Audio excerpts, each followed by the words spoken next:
Hello, everybody, and welcome into my latest live broadcast. My name is Kerry Holzman. Today is the 21st of October, 2021, and I have a very special show scheduled for you today. Joining me is a gentleman who you may already be familiar with, but if not, we'll introduce him and let him introduce or tell you a little bit about himself. Please, joining me, please welcome Mr. Doug Betts. Hey, Doug. Yeah, I'm here. He's running in. There he is. Right up to the last minute. That's it. Just like a celebrity, just like a star. Yeah.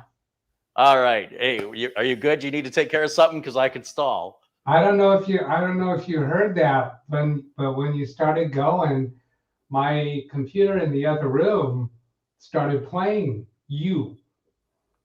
Oh, so there was an echo. I had opened it on the other computer so I could see the countdown, while I was in the other room. We've all done it. We've all done it. Hey, Doug, some people joining us may not know who you are or what your background is. Would you Sure. introduce yourself? Sure. I have been professional computer consultant for 30 some odd years. My own business since, 1992, and a few years before that working for other companies. So I service my local clients, business clients mostly. I'm a solo practitioner. I had hired an employee once. That didn't work out so well. I decided I like working just by myself.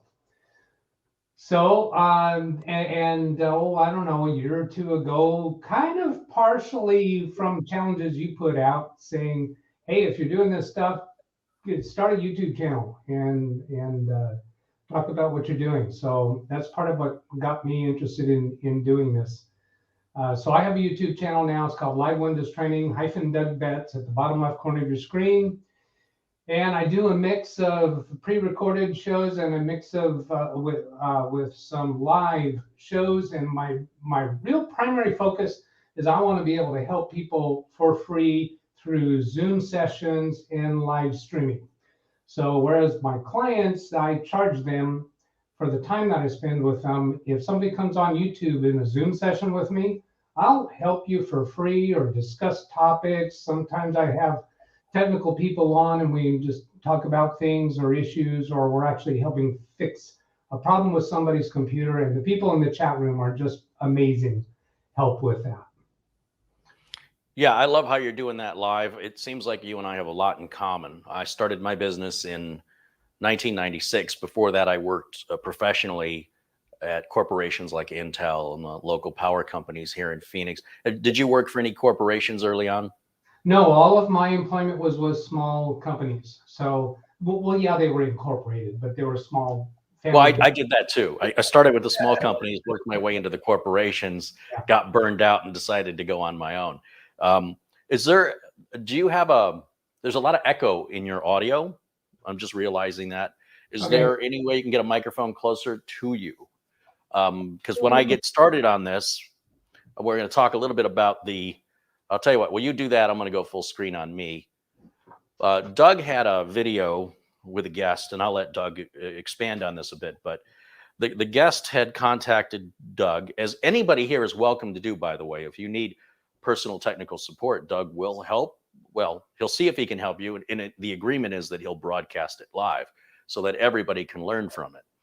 If you want a private one-on-one session, that may be possible for a fee. I don't know. That's up to Doug, but this is his business model here on YouTube right now, and not aware of anybody else doing this.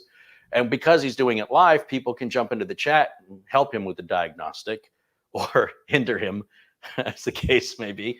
And I was on vacation, and I had a rainy day in the cottage, and I thought, I'll see what's going on YouTube. I saw Doug was live, and he was resolving a problem about a network card not functioning properly, a built-in network interface on a motherboard. And I thought, oh, that's going to be easy. I'll jump on this and flex my tech muscles, And 2 hours later, well, it turns out it's a known problem.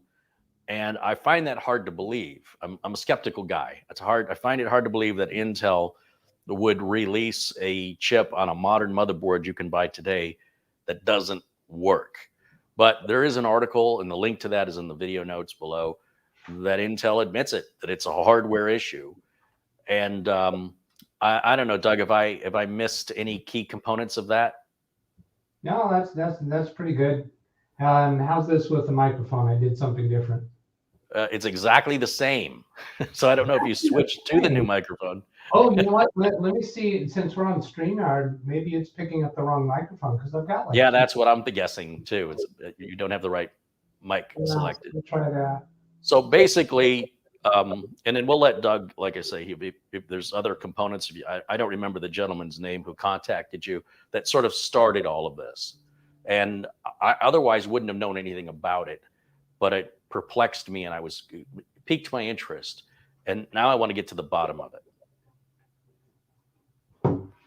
So in front of me, right here, I ordered this motherboard, and it appears to be the chip that's in question is on this board. We know that because that's what the person had who asked for help. He had this exact board. This is a $180 board. So I went on Amazon to buy one so I can run this experiment to see if I can replicate the problem. Because if it's an inherent problem with the Intel chip, we should see the exact same problem.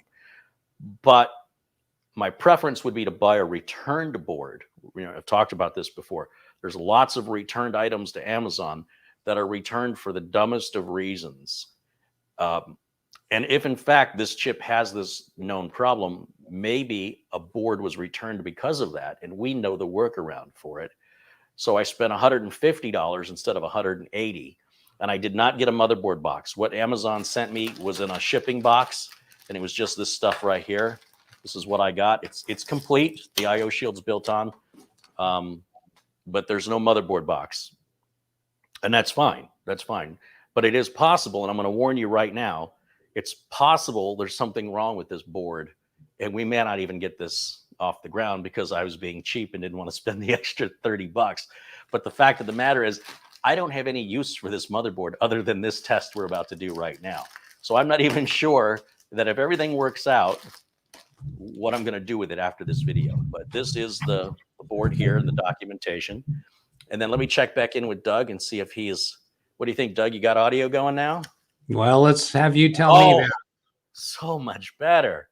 So much better. Oh yeah. Yeah, the microphone was set to one of my webcams. Now, there you go. Since you're a content creator, give me a little leash here. I'm going to put this microphone back where I usually have it.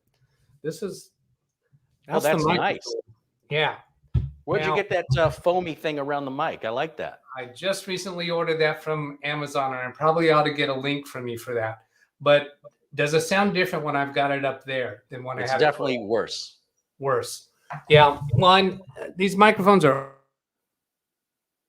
Now you've disconnected it, or you've muted it. We'll wait for Doug to sort out. When you moved it, the audio died. So maybe a loose cable or a switch that you have accidentally pressed, or perhaps pulled on the cable a little bit from one side or the other. Still no audio from Doug. It was good until you moved it. So we'll just let Doug sort through that there. And okay. There he is. Yeah, on screen it said mute. Somehow I clicked on the mute button on screen. I don't know how I did that. Yeah, but now your audio's back to sounding like you're through a webcam again. Ay, caramba. The joys. I suppose the good news for people is that even technicians have their own issues that we have to deal with. We just are too stubborn to call and ask for any help. We'll figure it out. All right, here we go. We're back. Do it? Excellent. We're back. Excellent. I didn't really notice the audio because I'm listening to you through the TV that I monitor myself on, and the audio is not good on it, right? So when the folks in the chat room were mentioning the audio, I thought, you know what? It isn't the TV that's the problem. It's the microphone. So I'm glad we got that sorted. Now, if you would, I sort of gave the summary of events. Have I left anything out? Well, I have a little more information since then because I had an email exchange with Matthew Barnes this morning. Now, Matthew Barnes was the... Yes. Matthew Was the Barnes person is the who? one that had the trouble. And so the trouble is with the integrated Ethernet on the motherboard. The Wi-Fi worked fine. When he contacted me, he had reverted to using a USB Ethernet, and that worked fine without flaw. So he said that it's been working fine since the fix that we did, except every time Windows does an update, it's broken again, and he has to go back and apply the same fix. So I sent him a link to instructions for a registry entry that can be made to prevent a driver update for that specific hardware ID. And so that'll be, I think, a better fix for him. And maybe we'll wind up being able to show that on a video. Okay, yeah. Well, we definitely want to try that out, and that's a good point. That because it appears to be a driver fix, according to the article that I have a link to that you shared with me, that Intel has a version 2 of this chip that addresses it at a hardware level. I hadn't even thought of that Windows updates would return it back to how it was. So yeah, it's an important update, because we could have ended this video, assuming everything goes exactly as it did on your original diagnostic, which is what I'm hoping for. And then we show the fix. Well, it turns out now with this information you've provided, it's not a permanent fix without doing some more little tweaking. This is a $180 motherboard. This is a current motherboard for sale for 10th generation Intel CPUs. And it's hard to believe that a mistake like this from such a large, reputable company is possible.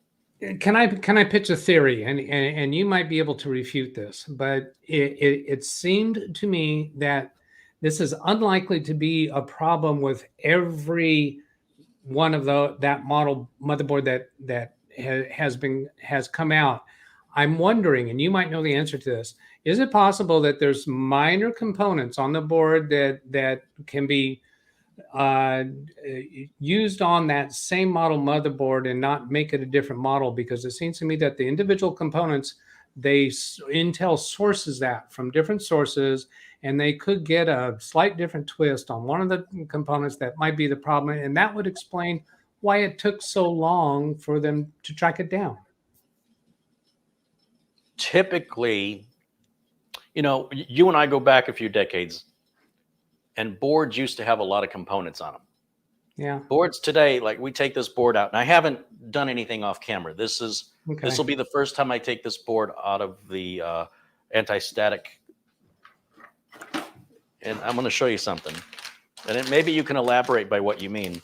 But typically, you have an area for a BIOS chip, a sound chip, a network card, network chip, controller, VRMs, and that's pretty much, with a few little exceptions of a couple transistors that help connect everything together. I'm not quite sure I know what you mean, because if the sound chip is changed, then typically the motherboard model number is changed. That's what differentiates, say, a Gigabyte AORUS Master from a Gigabyte AORUS Pro. And then depending on the network card, could be any number of Intel or Realtek chips that are used, depending on the model of the board, but they wouldn't be interchanged on the same model, no. Could there be revisions of the hardware? Yes, but of what hardware? So if we look on the board, I'll just bring it up to the camera. You can, these days, you can ignore the capacitors. Those are irrelevant. What we're looking at are the actual physical chips. And as you can see, we don't really have that many. The network card and sound card are probably located under, well, everything's backwards, so bear with me. Probably located right under here somewhere, I'm going to guess. Sometimes you can find a little sound chip down here. The BIOS chips, when you and I worked on boards, were this big. And now if you don't look closely, you won't even see the BIOS chip. It's this little teeny tiny. Right. Where is it? I'm not used to everything being backwards. Okay, maybe one of these down here. I'd have to read it, but it's a real super tiny surface mounted chip. They used to mount the chips by putting holes in the circuit board, and you'd seat the chip down through the holes and then solder it on the back side. Not anymore. Now the chips have very short legs, and they're just mounted right to the top of the circuit board. And these circuit boards have they have about 10 different layers of circuitry, but no chips, right? That's just different lanes of traffic connecting everything together for communication. So when you say, could there be a different chip in the same exact model of board, could you maybe elaborate on that? Yeah, maybe chip is the wrong thing. Even when they buy those chips from the manufacturers, are there multiple different manufacturers providing them the same chip that meets the same specifications? But because it's a different manufacturer, maybe something was different. Or the other possibility is is there some kind of a compatibility issue? It could be with the memory that's being used. Or I'm not nearly as educated on this stuff as you are. But it seems to me that if this problem existed on every one of their motherboards, that there should have been a stable fix. But it's not on every one of their motherboards. I use Gigabyte, right? Well, But I've not seen this version of Intel network card before. Like I had just published a video about issues regarding the non-auto detection of the Intel i219 chip, because it's just not part of the Windows 10 installation to recognize it. So, I've had customers reaching out to me following my build guides, and they go, my network card doesn't work. I go, we got to install the driver. They don't know what a driver is. So I have to explain, you got to go to the motherboard manufacturer's website on a working computer where you need to plug in like a USB Ethernet adapter or a USB Wi-Fi adapter, or in this case, this board has built-in Wi-Fi. And then you can go to Windows Update and you can grab the driver that way, or you can go to the manufacturer's website, copy the driver onto a flash drive, and then install it. Then you should be good to go. People are just like, I thought all I had to do was install Windows. Well, we've gotten spoiled, right? Because you remember the day you used to have to install a driver for everything. There were no drivers built into Windows. Right. When we talk about Windows 95, Windows 98, heck, even Windows XP, for the most part, you had to put your sound drivers in. If you had a modem, you had to load those drivers. You had to load drivers, obviously, for your video. You had to load drivers for your chipset. You had to load drivers for your network card. That was a given. That was a part of the process. And we've become spoiled. But we still don't have drivers for everything. And ideally, those drivers will be included in later editions of Windows 10, updated versions of, maybe 22H1, whatever it's called, the next big version of Windows 10.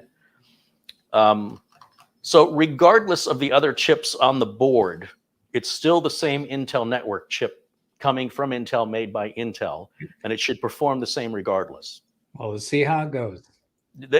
From what I understand about chip manufacturing and how all this works, nothing else on this board should affect the way the Intel chip works. It's its own island. Okay. I could be wrong, but I think all Intel 225 chips, regardless of the motherboard manufacturer, will have this problem, because the problem, Intel has openly admitted, is on their side. But if we put all this together and we boot it up and we install Windows 10 and we don't replicate the problem, well, you might be onto something, because then I'm out of ideas. Then it doesn't make any sense.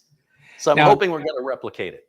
Here's Matthew's recounting of how this went for him. Is he built the computer, and when he installed Windows and fired up, the integrated Ethernet did not work at all. He used the CD that came with the motherboard to install the drivers there in order to get it to work.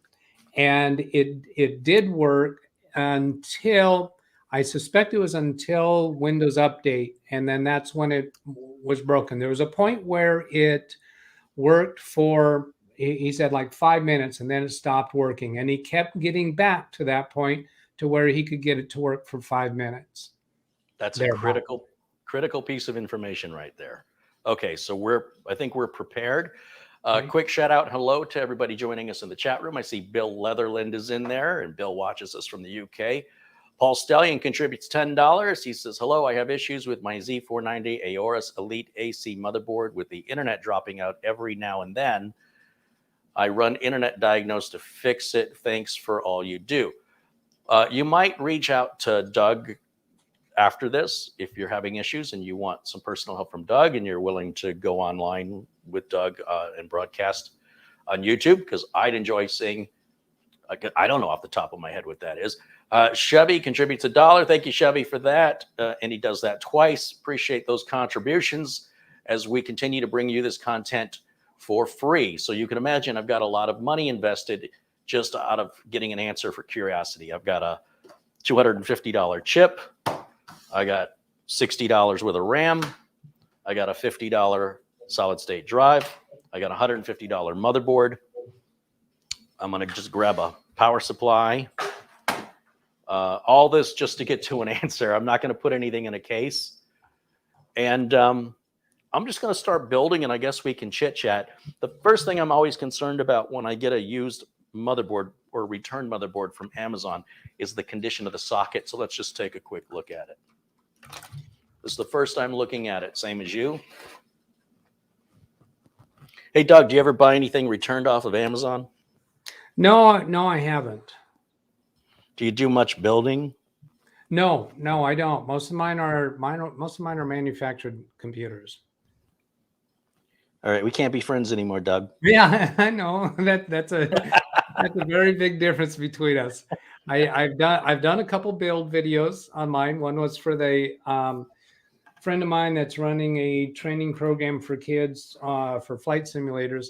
And then the other one was, let's see, I did one for my own computer, a little bit of an upgrade. Oh, you know what? I actually haven't published that yet. Yeah, seems like there was one other. I'm not remembering which one that was, though. But yeah, not very much. I started my business building computers. That was back in DOS and barely getting into Windows 3.1. What version of DOS? Oh, three. I think it was 3.1, 3.1. So you were talking like original IBM PC 8086, oh, yeah. 8088 days? Yeah, text menu based, yes. Absolutely. Okay. I didn't really get into DOS personally until around 286 time, so it would have been DOS 5. But my father had an IBM PC, and I learned DOS 3 when my parents were divorced, so when I would spend summers with my dad and I was bored and had nothing to do, I was trying to figure out how to do things I would do on my Atari computer on his, business computer. So he had a big book, and I'd say, well, how do I get a directory listing? What's the command? And I'd look through the glossary and I'd find, this dir, right? Okay, how do I rename a file? And I didn't read the book cover to cover. As I knew what I wanted to do from how I did it on my Atari, but the Atari was a menuing system. Press A to copy a file, press B for a directory listing, press C for this, press D for that. So I slowly taught myself based on what I needed to know as I needed to know it. And then by the time I got my 286 and DOS 5, I was already familiar with it and can roll. But I wasn't building until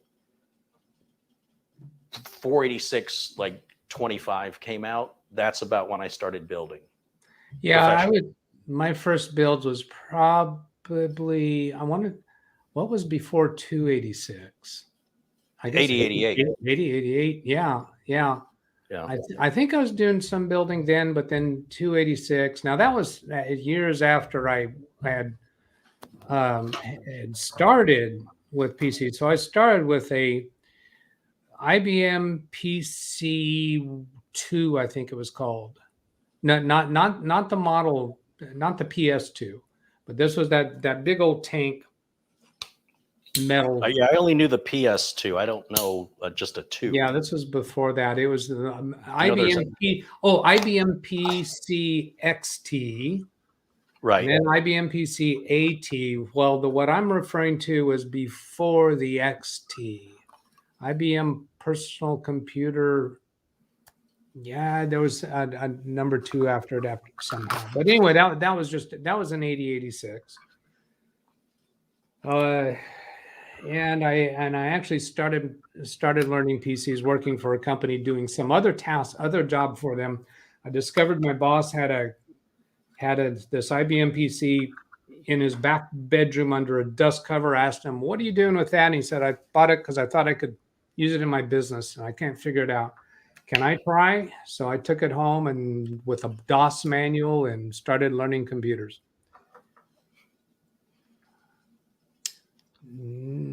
Well, while you're telling your story and I'm listening, I'm also getting some work done so we can okay. Do things at once. We'll multitask here. Yeah, that The must have been CPU, like. All right, here we go with us both trying to talk at the same time. I was just going to say the CPU is a 10600K. Yeah.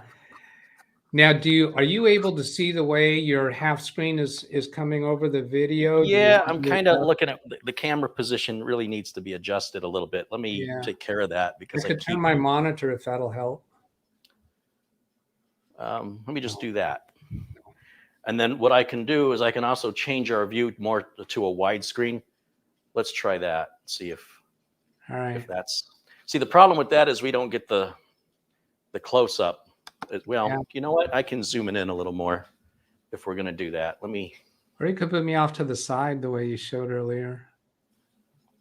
Just bring that down a little bit.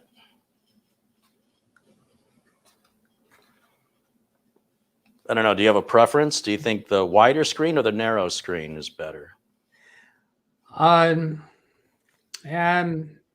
both of them kind of have upside and downside. Go ahead and try that for a while and see how it works out. Maybe we just Otherwise, we get kind of cut off a little bit on the taller. When we take off the sides. Well, that's a bigger visual on the screen. Why don't you keep it at that, and I'll let you know if an adjustment needs to be made. All right, you can be the director. Yeah. Oh, and here I thought I was going to be not having to work at this. Yeah, well, it's just you don't. You're telling me the job to do. Okay. You're delegating. All right. I don't know why I'm playing with this box. Let's get rid of that box. All right, so I got the CPU installed, and I'm just going to throw just a simple, basic copper core Intel standard cooler. I'm not going to put any thermal compound on it because this is just for testing purposes, and I don't want to make a mess and have to clean it up because it's just going to come right back off again. And we're not going to push the CPU like with Prime 95 or anything like that to cause it to generate a lot of heat. But we do need to stave off just the regular heat it has. So these old standard OEM Intel heat sinks, even going back several generations, fit into the socket. Having an issue with that one though. Wants to be difficult. There it goes. Geez, did you hear that? Mm-hmm. Okay. Let me throw some solid state storage. This is a manufacturer called Team.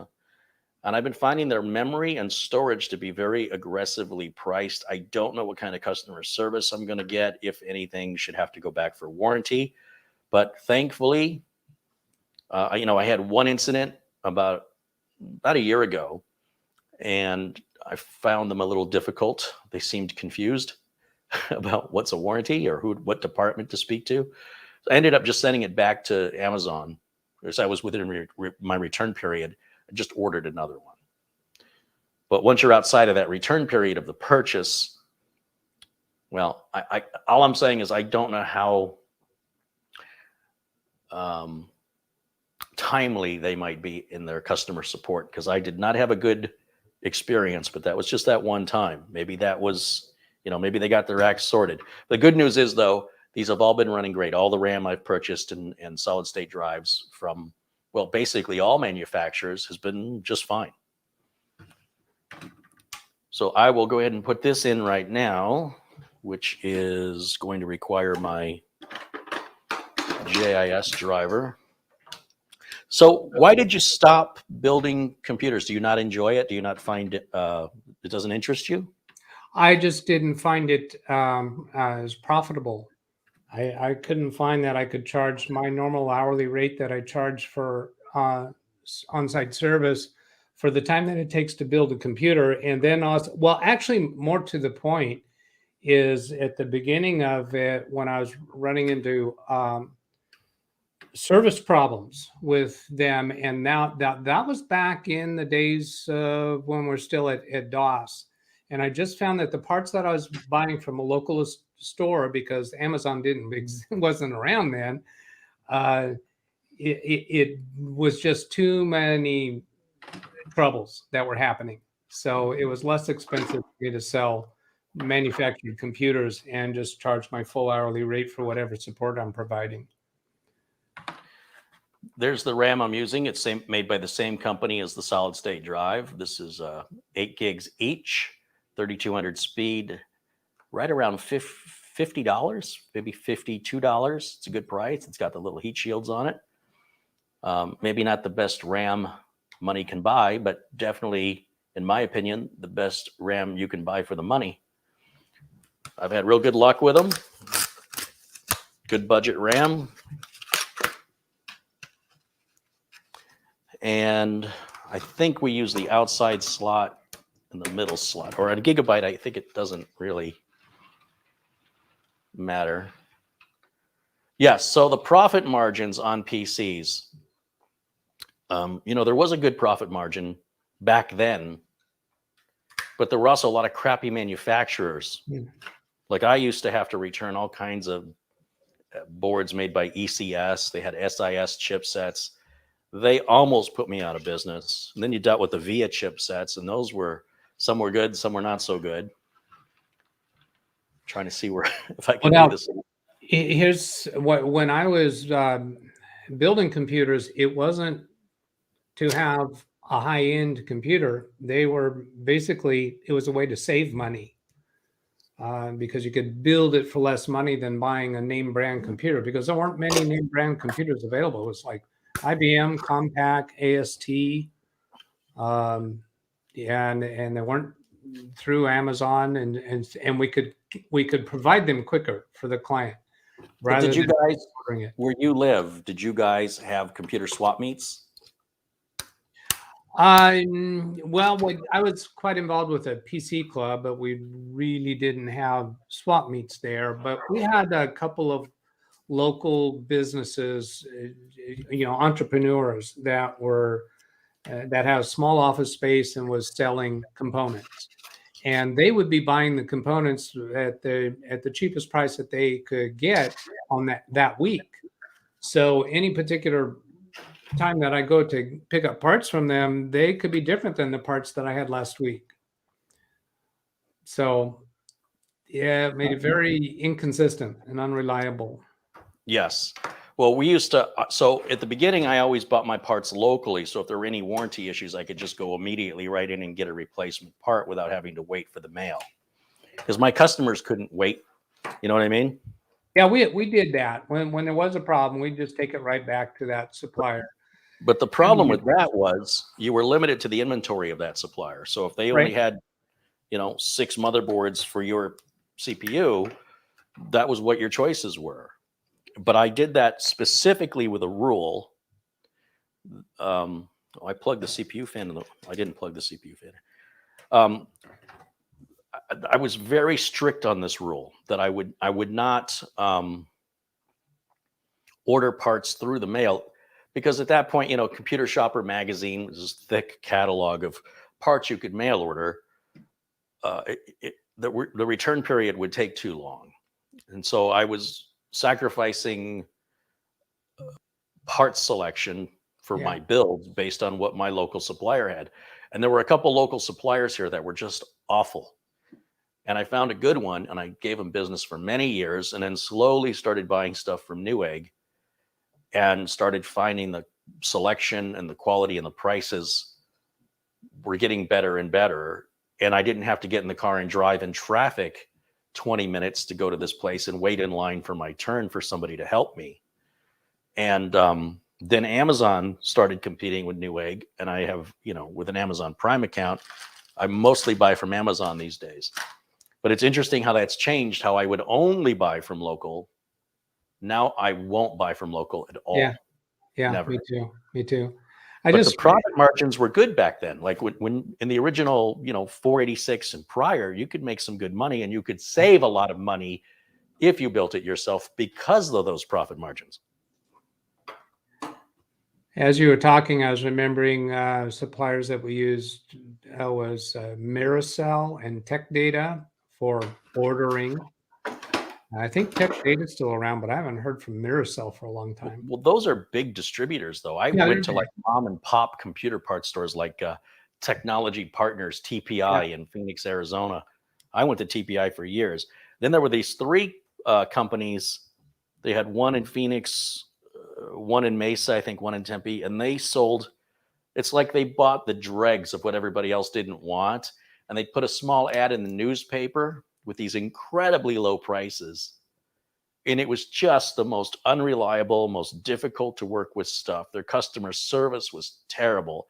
And when Fry's Electronics moved in, it basically put them out of business. So I was happy to see them go.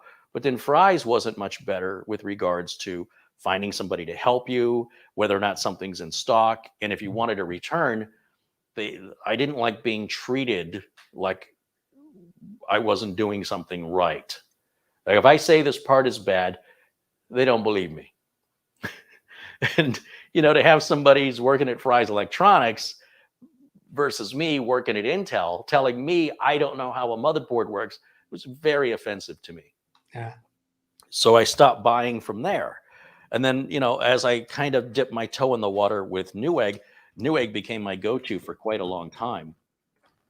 And Amazon just didn't seem to have the selection. Now, it seems to have flipped the other way. And most of my parts are now sourced through Amazon. Now, when it comes to making money from computers, I agree. There's not a lot of money to be made. However, what I do is I make the money on the service. So when I have a retainer client where I'm maintaining their network, I'll give you an example. I was just talking to my customer yesterday. I said, about 4 or 5 months ago, we talked about building you a couple new computers because the computers in your office are getting old. And I want you to know those computers are done. Just as a reminder, I mean, I've already told you they were done. You said you weren't ready for them. It's been another 2 months. They're still sitting here and they're ready. And I'm not pushing them on you. You're not obligated to them. You know, like, I don't know why they're procrastinating. Maybe they don't know how to tell me no. So I'm laying it all out. I'm like, if you don't want these, just let me know. But I do want you to know these computers are $1,300 in parts, and I'm going to sell them to you for $1,000 each.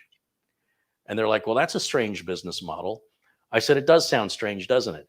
I said, but here's the thing. I built them on YouTube, so I'm going to make money from the YouTube video.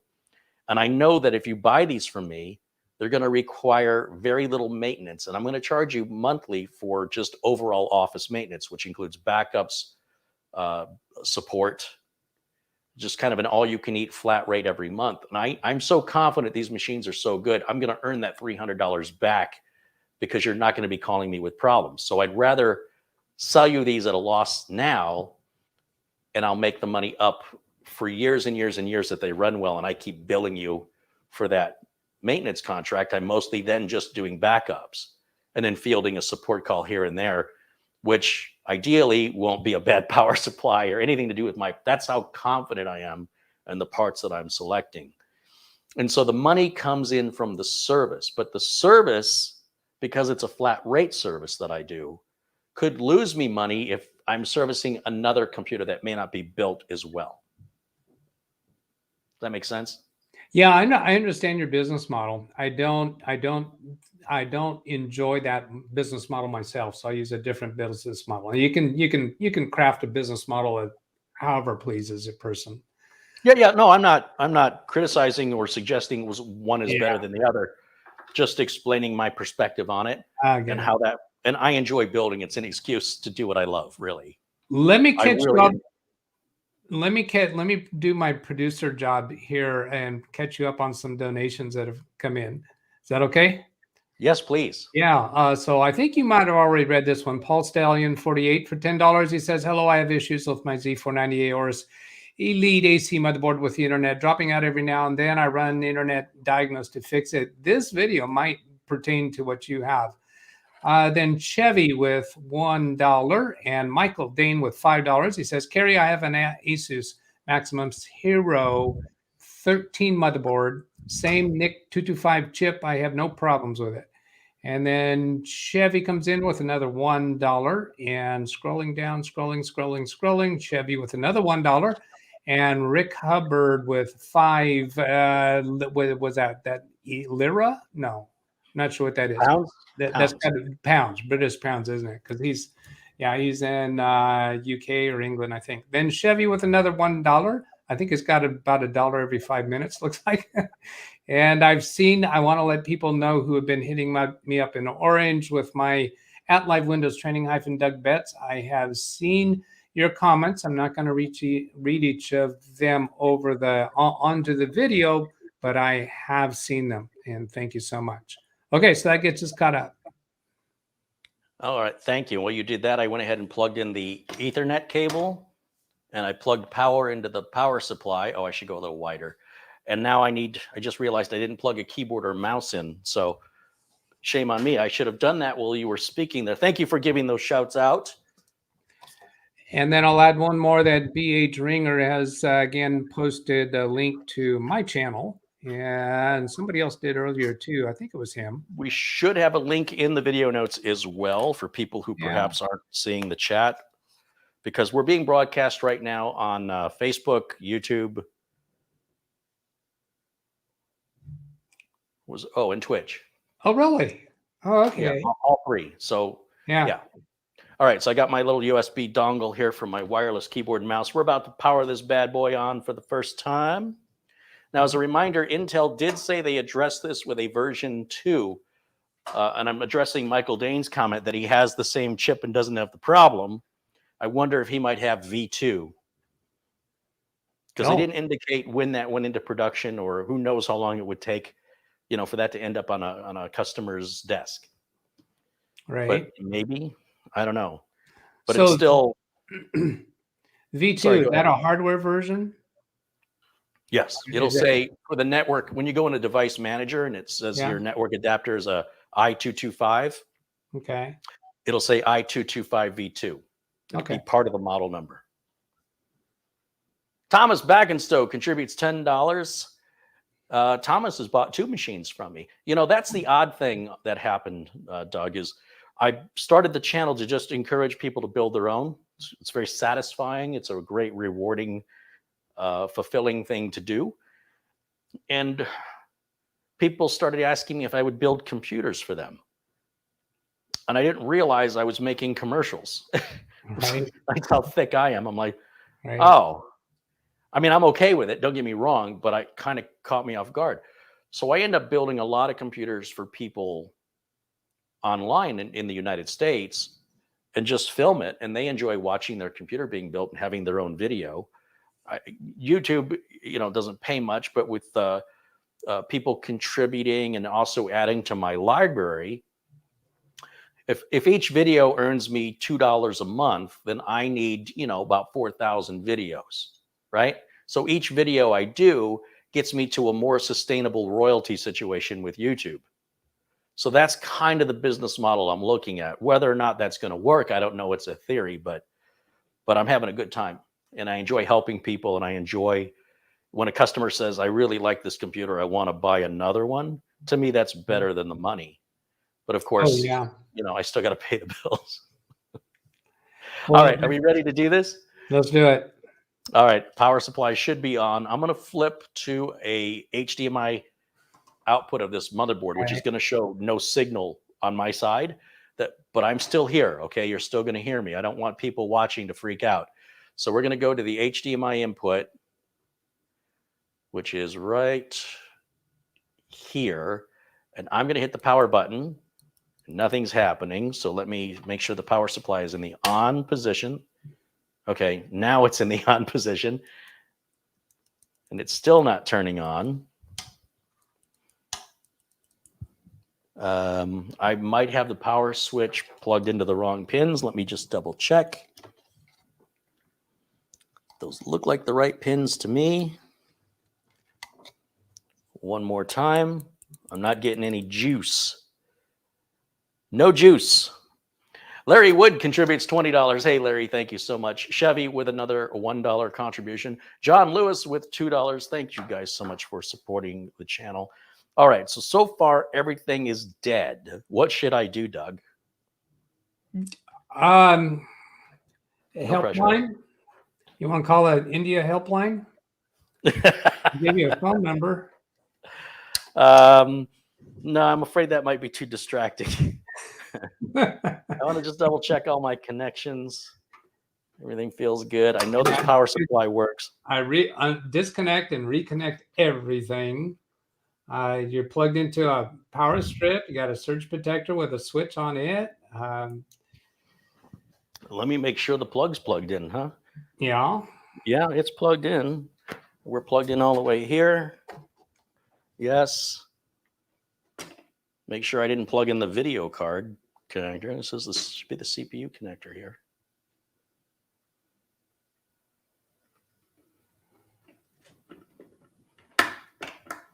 Maybe that wasn't all the way in.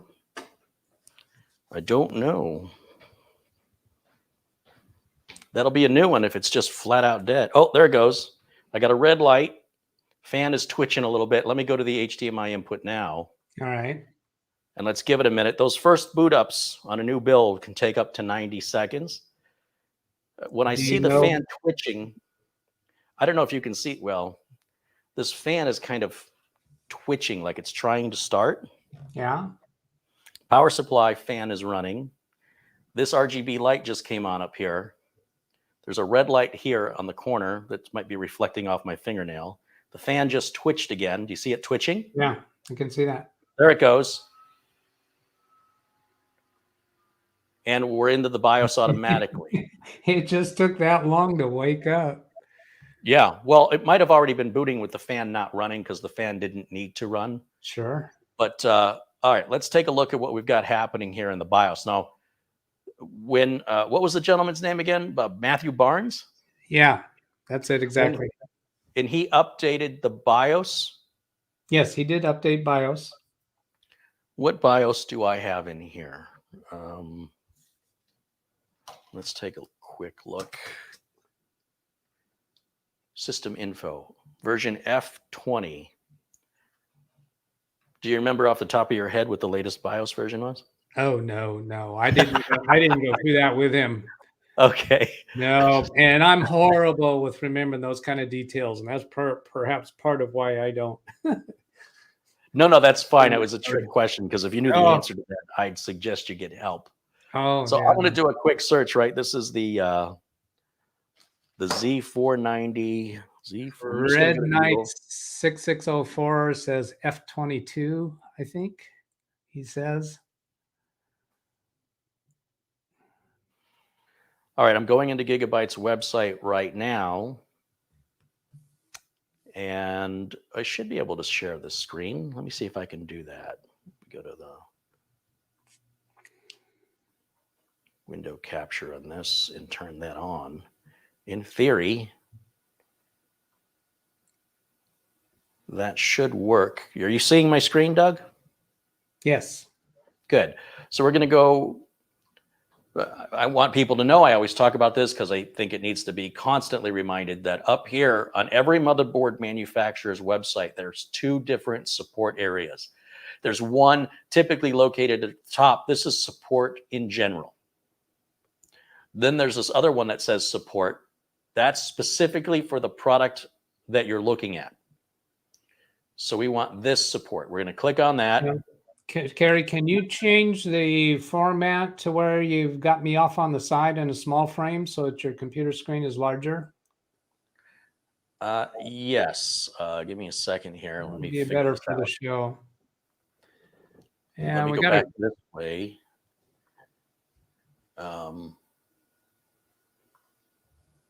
So you mean like? Yeah, like that. Yeah. Can you share the screen with that layout? Yeah. Yeah. Okay. Good idea. Okay. So how's that? Better? Much more better. Okay. So, like I was saying, we go back. Why is it not going back? Go back.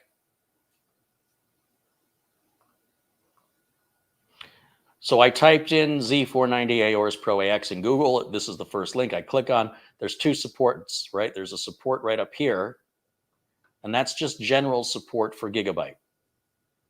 Then it says support down here. Now that's support for the specific product for the page you're on. So it's important you hit the right one if you want to get it done sooner rather than later. Now, this is the same with ASRock, MSI, ASUS, and Gigabyte. They all do this.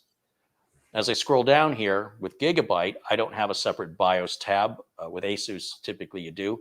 We scroll here and you'll see BIOS options in the list. And we only want the latest BIOS unless it specifically says that you need a previous BIOS first. In general, you just go to the latest BIOS, and they contain all of the earlier BIOSes unless they say otherwise. So it says F21B. I don't know where somebody heard F22, but maybe they weren't looking at the wireless version of this board. And it looks like they're just changing the default status to turn the PTT on to enable TPM. And I don't know how necessary it is. We'll go ahead and download that. And then I'm going to extract it, but I can't capture the screen on all of this because the way OBS works, you know, it's capturing individual windows. And so as other windows are opening in Explorer, you'll just take my word that I've just downloaded the zip file. I have extracted it. And now if I switch my input back to me, I've got a blank flash drive that I'm going to plug into the streamer here, which is what you were just looking at. And I'm going to copy just the BIOS file out of there, which is the largest file. And it has the extension of the file, the BIOS number, F21B. So it's, you know, the name of the file .f21b. It's also the largest file. It's very easy to tell which of those files is the single one that you need. So I'm going to copy that over here onto this flash drive right now. It's a relatively small file. Just takes a second. 5 seconds. It's done. Then I'm going to close those windows out. I'm done with them, and I can delete those files. Everything I need is on this flash drive.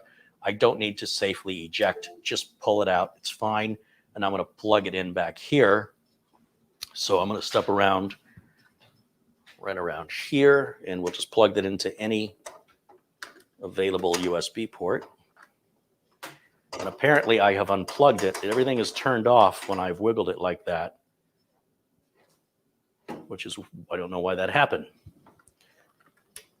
All right, no idea what just happened there. Something's loose. I only have 2 cables plugged in. So what did I just do? I'm seeing this light flicker on and off, which is odd. Very strange. Let me go back to my HDMI and see what it's doing. Yeah, it's just off. Very strange. Can I turn it back on? Am I touching anything metal under here? No. Is that flickering a Ethernet? No, there's a red LED across the top of the I/O shield. Yeah. Let me go back to camera 1 here. Right across the top of this I/O shield, there's a red LED right where that diagonal line is, right here. Oh. And that was kind of flickering, almost like we had a loose connection.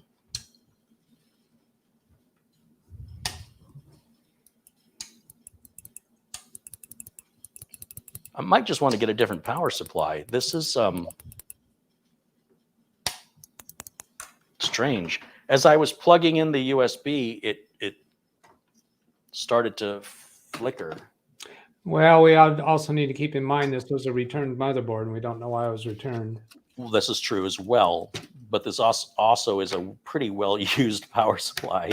All right. So I just want to maybe unplug things and plug them back in, or push them down harder.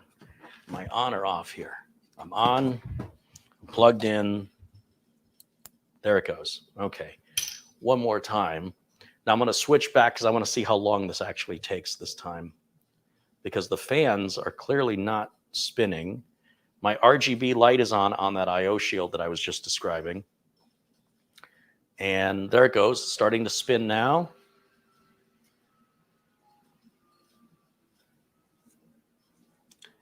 Fan is slowing down. Question in chat. How do they find your Twitch channel? How do they find what? Your Twitch channel. Should just be searching under my name, I would imagine. Or typically it's also in my video notes, if you scroll down through my video notes. Yeah, I looked there. I didn't see it. Did I say Twitch? Yeah, it's on Twitch. Yeah. Yeah. All right. Well, we'll For just some leave it. reason now we are not booting at all. This is interesting. I'm going to give it a second here, but you know, the fan is running, the lights are on, and every indication is that we should have video output right now, and nothing is happening. So what I'm going to do, I'm going to flip back over to camera 1 so everybody can see what I'm doing. I'm going to cut power here. And you can probably see that little red LED. Oh, it just went out as I lifted it. If I bring this up like this, and I turn the switch back on, and I turn this back on, you should see that red LED come on. No, we're back to the same thing where it's very inconsistent. So tell you what, based on this, I'm switching the power supply. All right. Because this is feeling like a power issue. But you're right. This is a return board, and it could have something to do with why it was returned. But it's also a Thermaltake power supply, which I'm not the biggest fan of that brand. They're okay, but come on now. Let me go to an EVGA power supply.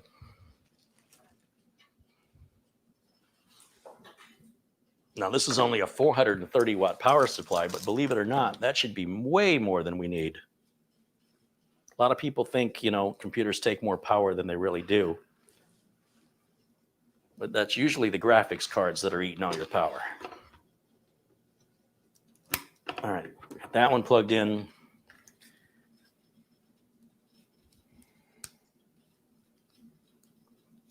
We'll plug this one in.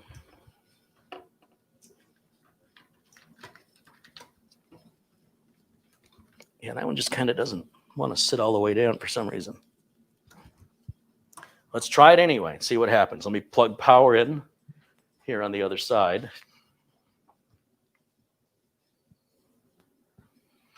Switch is off. Plug that in, switch is on. Okay. And then hit the power button. Well, it's consistently not working. Oh, I don't know to laugh or to cry.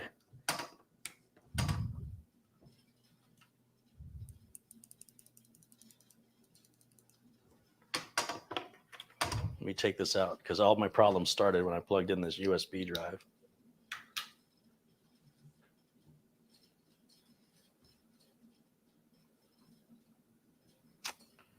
And make sure this is plugged in well. I just can't imagine anything. There's metal base plates behind some heat sinks that's causing this board to wobble. And that's why it's doing it. It's not that the board is warped, but there's a plate. Well, there's always a plate here, but there's some, like this IO shield has these weird grounding tabs that it's pretty unusual to see. And it's causing the board to not sit flat on the table. But that's not a concern. I mean, that makes sense. But this connector right here,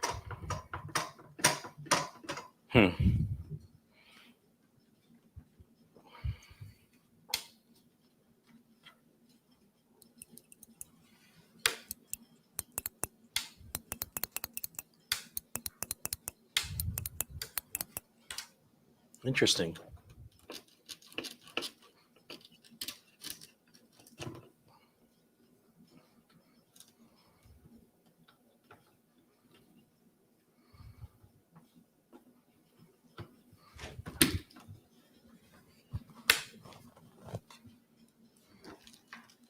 That's off. That's on. Normally I can get a little red light down here and I'm not seeing it. Like the board's just not getting power. And I'm wondering if I flex the board a little bit, if it's a short in the board that's causing that.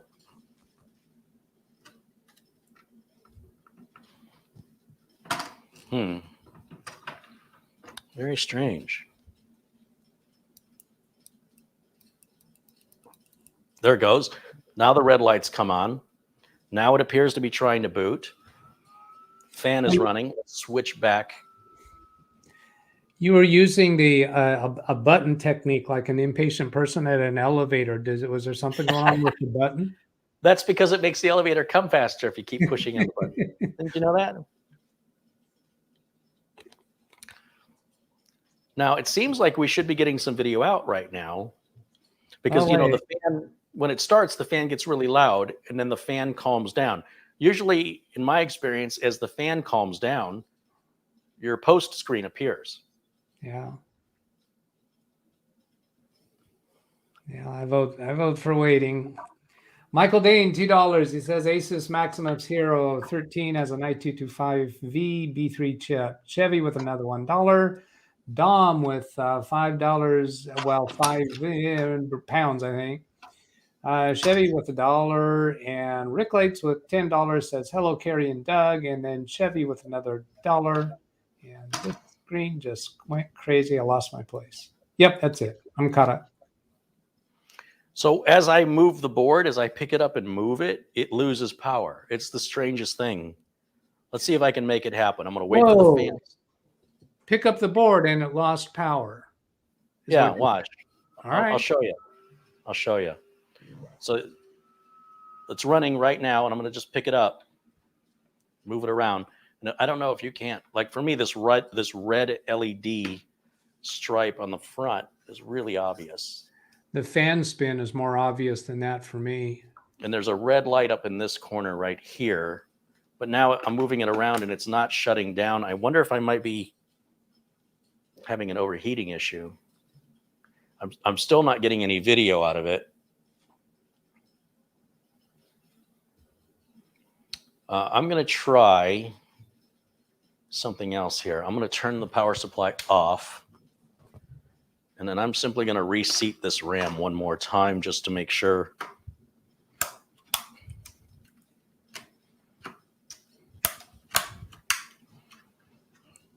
One more time. So far, so good.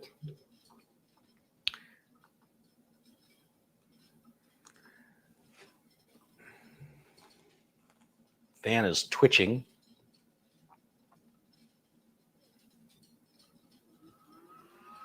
There it goes. I'm switching over to the output of the motherboard. I'm hoping I'm going to see something here.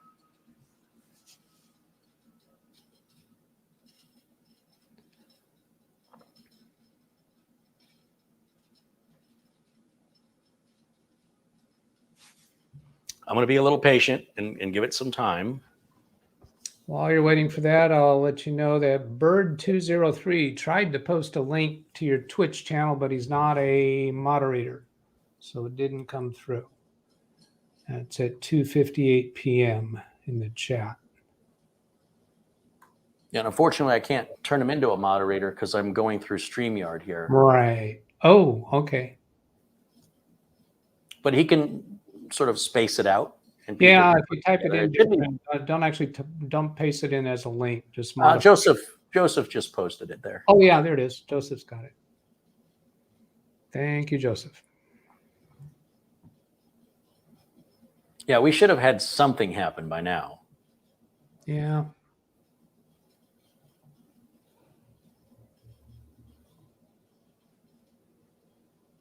Should have quit while I was ahead, huh? Yeah, once it was on, we say, okay, thanks for tuning in, everybody. No, we could have just immediately went to the Windows 10 installation right after that. Okay. But I'm going to pull this connector off and just look and see if we have any maybe bent pins or something's not quite seated well. All right. And that's going to require my old man glasses. Oh, I got people even on my channel in this, when they're in with me on Zoom saying glasses. My glasses. Your glasses. When I'm doing this fine, detailed work here. Okay, well, I mean, this connector looks perfectly fine. No problem. And it's two power supplies, same behavior. We know it's not a power issue to the board, but it certainly seems to be a power issue from the board. Everything looks good.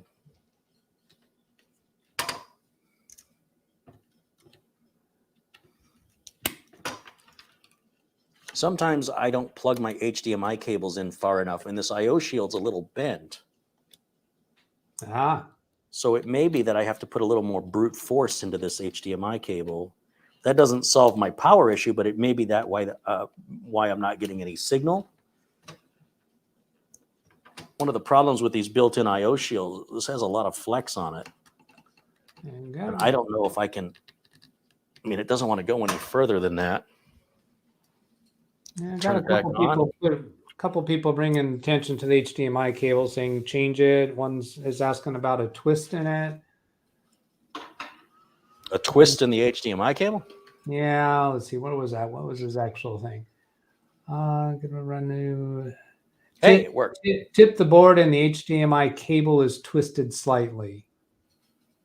Oh, well, you know, that could be, but I wouldn't know why that would shut the machine off. But yeah, because right, well, it's not that you're losing signal, but it's actually shutting it off. So now you've got BIOS up. and now I'm going to put the flash drive back in and let's see if it shuts off on me. I'll be real careful. One of the issues of working on a board outside of a case. Now this just happened to come on without really knowing what you did to make it come on. Is that right? Well, I mean, I reseated the HDMI cable. Yeah. And I mean, I did turn it on with, you know, I did power. It didn't turn itself on. Yeah. It just decided to work this time. All right, we're going to go down towards the bottom. In the bottom right corner, it says Q flash F8. Yeah. So I'm going to push F8. I want to hit enter for update BIOS. And then I have to use the mouse. It sees the BIOS on the flash drive right there. Double click. Are you sure? Yes. And it verifies that's the right BIOS for the board. It shows our previous or current BIOS rather, and then what we're going to. And I hit press to start. And that's super easy, barely an inconvenience. Now with this motherboard shutting off, as it has been, don't touch it. No, don't jinx me now. Don't touch it while it's doing this. Yeah, don't touch it. Whatever you do. Step away from the motherboard. Yeah. Nothing to see here. Move along. There's 474 people watching. Guys, welcome in. Thank you so much for joining us. Give us a shout out where you're watching us from. It's always a thrill to see how far around the world we can reach.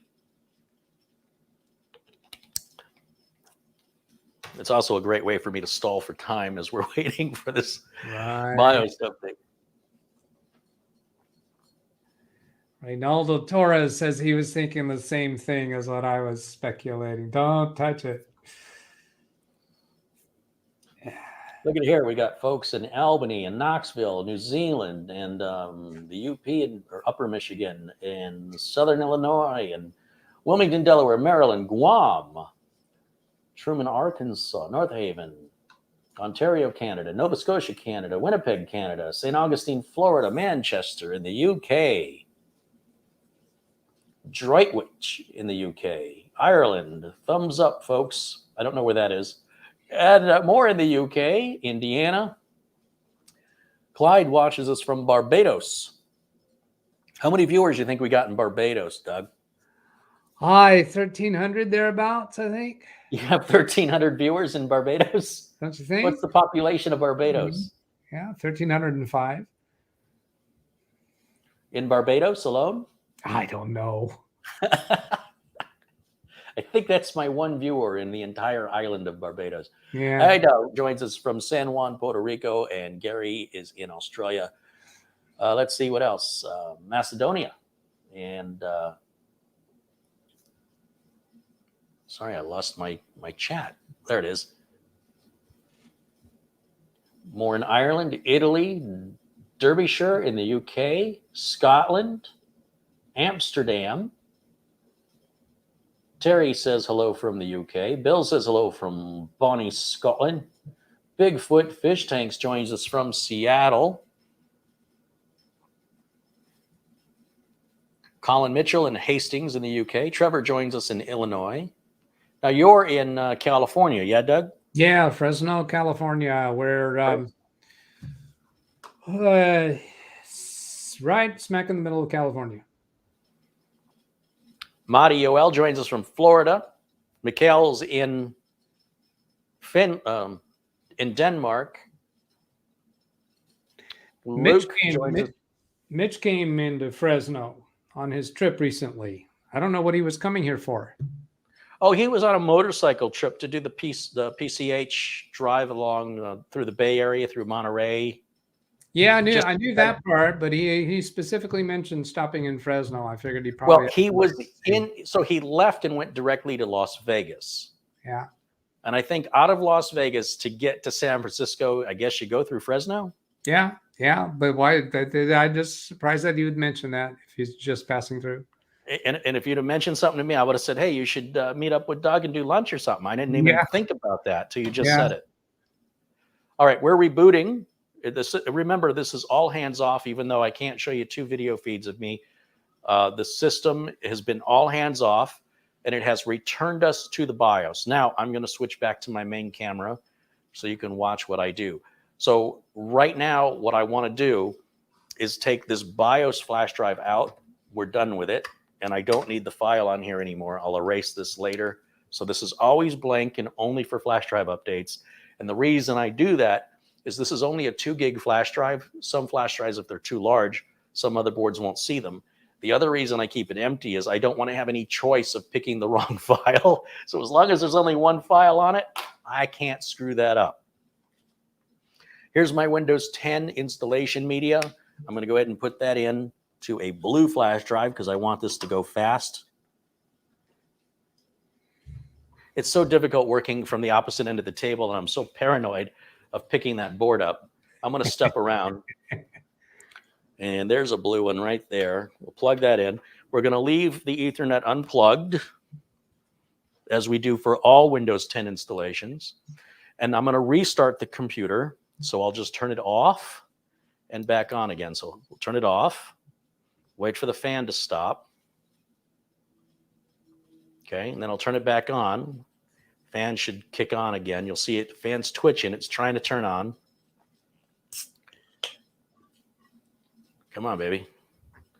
And then while we're waiting for that, we'll switch over. See, now the fan isn't even running yet. And we're already starting to boot from the flash drive. Now the fan is turning on. So the fan apparently is only turning on when the CPU reaches a hot enough temperature to justify it being on. It's kind of strange. I've been noticing that on a lot of modern motherboards.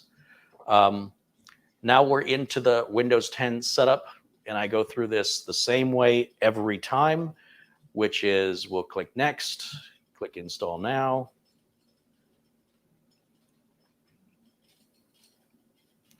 Click I do not have a product key. It's going to be Windows 10 Pro product key that I will enter later. Hit Next. Agree to the license agreement. Custom install. And we don't see an NVMe drive here. Now that's interesting. We just went from the fryer to the frying pan. Yeah. Okay. So this is why people record and edit their videos. What I have to do now is shut everything down and reseat that NVMe drive and check and see if I can see it in the BIOS before I go through this again. So I'm going to unplug my Windows 10 media. I'm going to take the flash drive out. I know, not the solid state drive. I'm going to take it out because I know I use this flash drive in a different build that I switched it out. So I know it works. And the reason I know that is because it's out of its original packaging. And I have a system in place.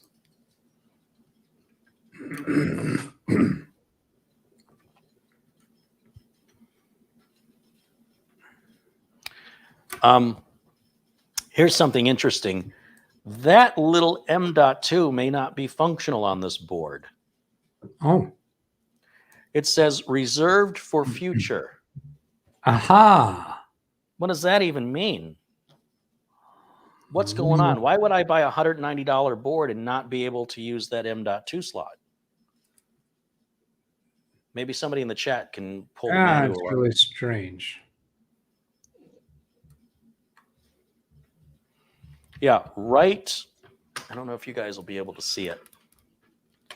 But right below the M.2 is a little spot right here and it says reserved for future. So that means there must be 2 more M.2s, maybe one under this heatsink and one under this one. There you go. Yeah, that could be. So maybe there's 3. If there's 3, I'm not so worried about it. But if there's only 2, let's see, what's under here? Okay, we got an M.2 under there. Now, does this one come off too?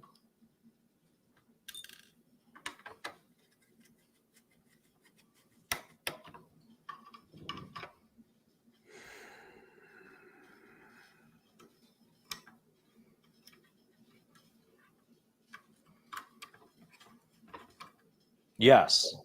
So there are 3 M.2s. I don't know what this top one is for. This is M2B, this is M2A, and this is M2M. So the motherboard manual will specify the limitations or benefits of each one. So what do you think, Doug? Do I use the middle one or the bottom one? What would Doug do? Well, Doug would look up in the manual, but you're no fun, Doug. Yeah. Without doing that, I would take the lowest numbered. What were those numbers again?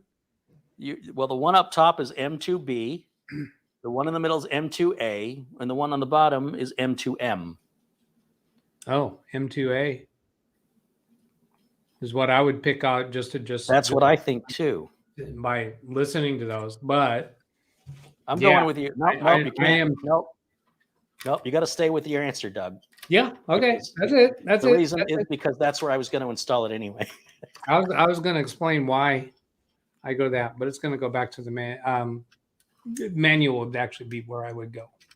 But it's really interesting that reserved for future use. Isn't that a PCIe slot? Could that be another form of being able to provide a place to install some kind of PCIe device that might not even exist yet? Like Gen 4, you mean? Yeah, I don't know. I don't know whether it be Gen 4 or what it would be, but something other than storage. No, I think it's storage. It's just Gen 4. I think they were anticipating that Intel was going to allow Gen 4 on the 10th gen. And I think you need a series, correct me in the chat if I'm wrong, but I think you need a series 500 to get Gen 4 in Intel. I have the manual right here. Oh, there's Catherine. I was going to ask if Catherine's around because she's going to have the answer. And Catherine will know this stuff, right? She just told me, just told you, Doug, read the chat. That's what that usually means. Is that she's already answered the question a long time ago in chat because that's what she does. Top one. So the earliest comment I think I see her on this subject is top one is only for 11th gen.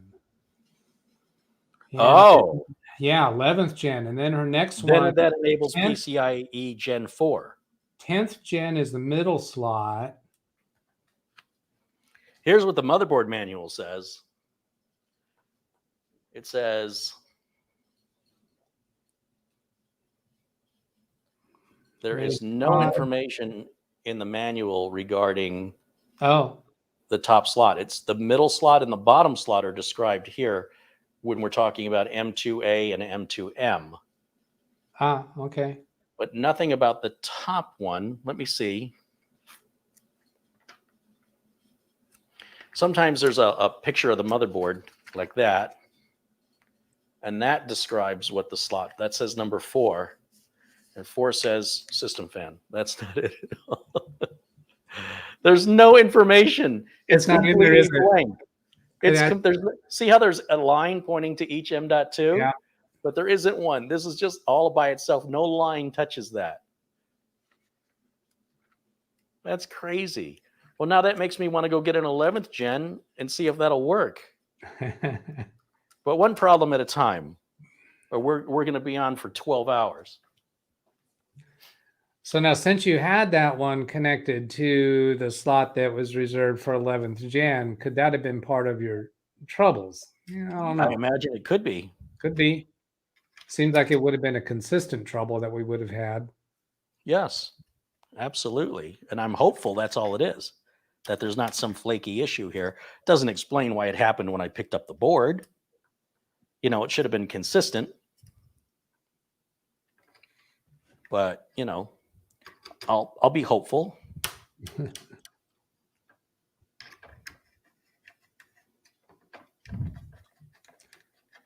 Yeah. Bird 203 also says the same thing. I've seen that slot only works 11th gen processors only. And I will remind people that if you put me in orange, if you do the @ live Windows training Doug Betts, then it hits me in orange and I'm more likely going to notice your comment. Yeah, it'll draw your eye to it. Yeah.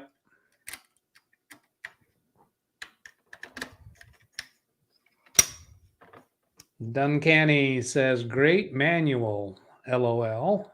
Do you see why I don't read manuals? Do you get it now? Sure. They're pointless. Most times. Boy, that's really kind of wobbly. Okay. I feel confident I'm not going to go in the BIOS. I'm going to do this again. One more time. 17th time is the charm. Isn't that what they say? It's about that. All right. Let's see. Get that right there. Hopefully this will start spinning here in a minute. And we have some. You have a little burp. Boy, the paint's all scraped off of the edges on this heatsink. Oh, well. Just OCD. Nothing to worry about. Okay, we're going to try this again. Sensing deja vu, or is it just a glitch in the matrix?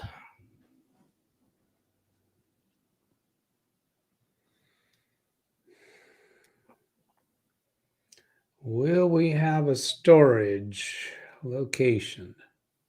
I got a good feeling about this. There it is. Boom chakalaka. A technical term. That should be an internet meme right there. All right. So what do you got coming up, Doug? What's going on your channel this week?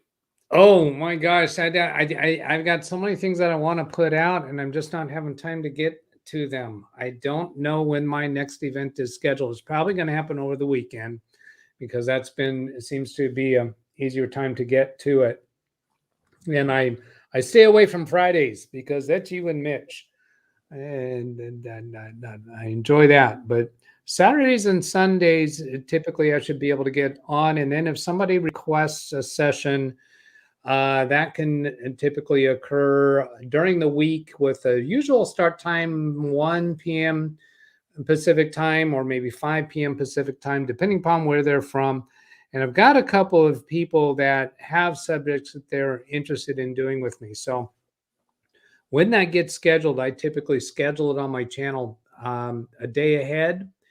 And so if you're getting notifications, you should get notification of that. And then there's quite a few people that will go into that scheduled live stream many hours before it actually starts, and they'll start doing chit chat. And that's a fun place to be too. Yeah, I try to, if I know for a fact what time I want to get started the next day or any specific day, I try to remember to go ahead and create the event so that the community can go in there and start talking to each other long before the event. Right. And I love to see the community interacting. These may be people who otherwise would never cross paths in life. They may be on different continents, and yet, they develop virtual friendships, and it just tickles my heart to see people enjoying each other rather than just coming for me. Yeah. Some of them have developed relationships. I mean, they email each other, they go to each other's live streams, and I see them talking about technical issues with each other. And many people offering to help others. And of course, every time Catherine's in a session, I always see her offering to help somebody. Now I got a little bit, Blackwatch is always coming along with his unique sense of humor. So he has pointed out that the manual, and he doesn't say what page, but the manual instructs people to watch this video. Yeah, if I got any acknowledgement of existing from Gigabyte, that would make my day. Right. All right. I have made so many attempts to talk to Gigabyte, even in person. Do you know, I went to their headquarters, well, not to their headquarters, but one of their buildings, and the doors were locked. And I knocked on the window, and there's like a secretary sitting all the way at the end of the room, and I'm looking in the glass. And the only reason I was there was next door was Newegg, and I was doing some videos for Newegg next door. And she's like, "Can I help you?" She doesn't even get out of her desk. "Can I help you?" I said, "Yeah, I want to talk to somebody. I just work next door." "Do you have an appointment?" "No." She gets a business card. She walks up. She slides it. Doesn't even unlock the door. She slides it in the gap between the door. Wow. She goes, "Call this number. Make an appointment."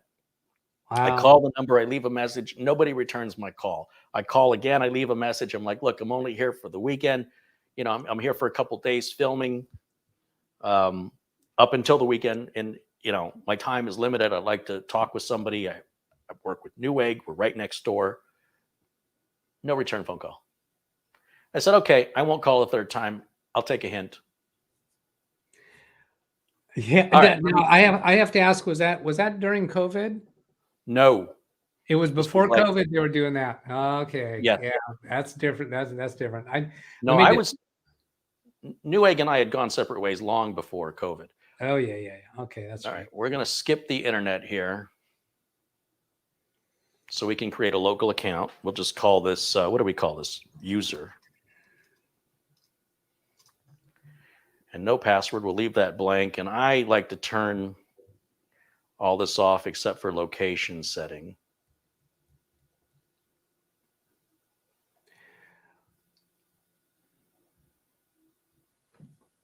Okay.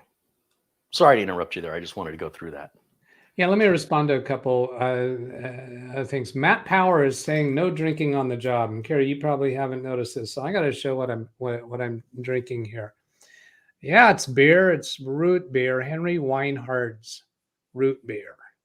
All right, so they think some of them would think that I'm drinking over here, and then Bird 203 has asked a couple times, I think, about using Control Shift F3 key during a login to do drivers without Windows Update picking them. No, I haven't done that. I wasn't even aware of it. I don't know why I would be interested in doing that, but I'd sure like you to come onto my channel during a live stream and we can discuss that, because I'd like to know why you're doing that and what that does for you.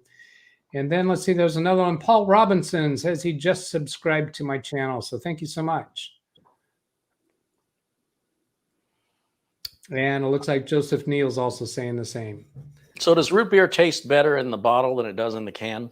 Oh, yes. Oh, and particularly when it's cold. And unfortunately, I left it sitting here too long before I opened it up. So it's not real cold.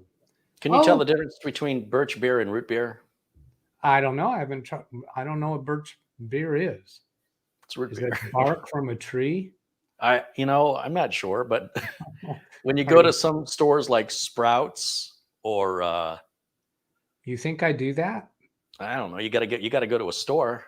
Sprouts? I don't know is that a store name? Yeah, it's like a little health food store. Some kind of boutique? Oh, health food. Yeah, because I do like that. Trader Joe's, kind of thing. Mm-hmm. All right, so we have Windows up and running. Let me go full screen on this. And let's see, what do I want to do? Let's go to the device manager, I guess, first of all, and see what network interface card we have. Look at here, no driver. So no default driver from Windows 10. But is the oh yeah, huh? Right?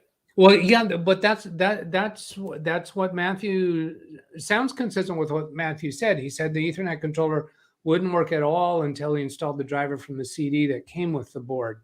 So Okay. you're confirming that if Windows is not installing that. So if you connect an Ethernet cable now, it's not going to register at all. Perhaps you don't even get a Ethernet driver in the network settings. No, we need to go to Windows Update is what we need to do, and we need to get drivers. But how do we get them when the driver we need is for the thing that connects us to the internet? And that was his issue, and he took a little bit of flack for installing drivers from the DVD because of the person old. who's giving him a hard time said it was because Carrie says don't install from the DVD, go to the manufacturer. But if you can't get to the manufacturer, then use the DVD. If Well, you're going to have okay. to plug in a drive. Yeah, so there's a couple ways we do this, right? I can plug in a USB DVD drive. I could plug in a USB to Ethernet adapter, like what Matthew did. I could plug in a Wi-Fi USB adapter that doesn't that Windows 10 has a built-in driver for. I know Windows 10 has a built-in driver for this. Yeah. This is like a Ugreen branded Ethernet to USB adapter. They're like $10 or $15 on Amazon. But this board has built-in Wi-Fi, and I could just connect to the Wi-Fi here and do it that way. But I don't want to leave all my Wi-Fi credentials open to for everybody to see on a live video. So I think I'm just going to plug this in. We're going to just do exactly what Matthew did. But I want to skip. I don't know, Doug. Should I skip this step or should I install this? Well, exactly what Matthew did is he did install that. Now, so could there be a sequence once that gets installed? That's what that triggers the whole sequence of troubles? So my question then is, I don't remember if I brought a USB. I have them at my Studio A. I have and, one. I think I left. Sorry. I was saying I have one right here if you want to borrow it. Yeah. Let me just reach over to Fresno and pick that up. I can upload it to you.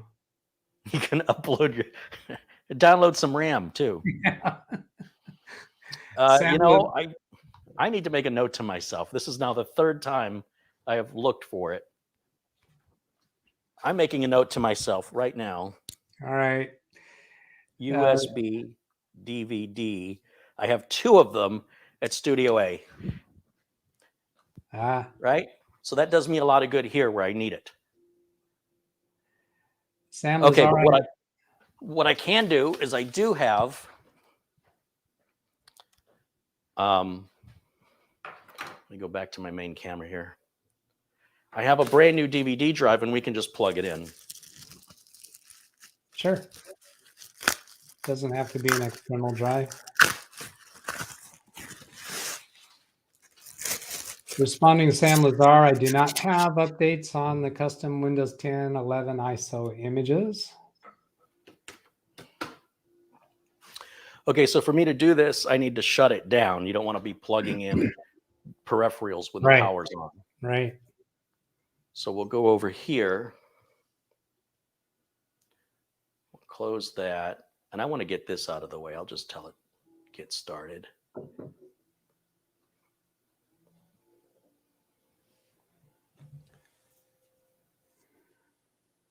You know, I'm not opposed to drinking a beer on a live stream. I don't see what the big deal is. I'm just not a big beer drinker. That's all. Yeah, me either. Doesn't really taste good to me. I'll drink socially just to have something in my hands to avoid the nervousness and the anxiety. I have a lot of social anxiety. You know, being in a room by myself and I can talk to 1,000 people, being on stage and talking to a crowd of people, I'm the opposite, right? Most people are fine in a smaller room with people they don't know and have stage fright if everybody's looking at them and they're expected to speak. I'm the exact opposite. Well, I'm right there with you because that's what helped make me comfortable and good in public speaking is because it gave me a way to be able to speak and be heard without being on that small group level where I'm similarly uncomfortable. So not just me. No, not just you. But is it is it a tech person thing? I'll tell you what I think it is. My biggest concern is I'm making somebody feel uncomfortable. That I have approached somebody and I'm like, hey, how are you? And they're like, why is this guy talking to me? You know, and they're trying to be polite and they're trying to work their way out of that. I don't want to put somebody in that position. You know, especially if it's a woman. And if a woman thinks that I'm talking to her for the wrong reasons and she's immediately like, you know, She leaves and goes to her friends and is like, why is it the guys like that are the ones that talk to me? Right? Not the guy she's attracted to. So I'm like, all right, I don't want to deal with that. So if people approach me, you can't shut me up.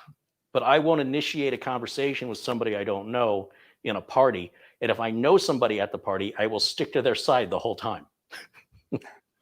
So to avoid looking like a loner loser.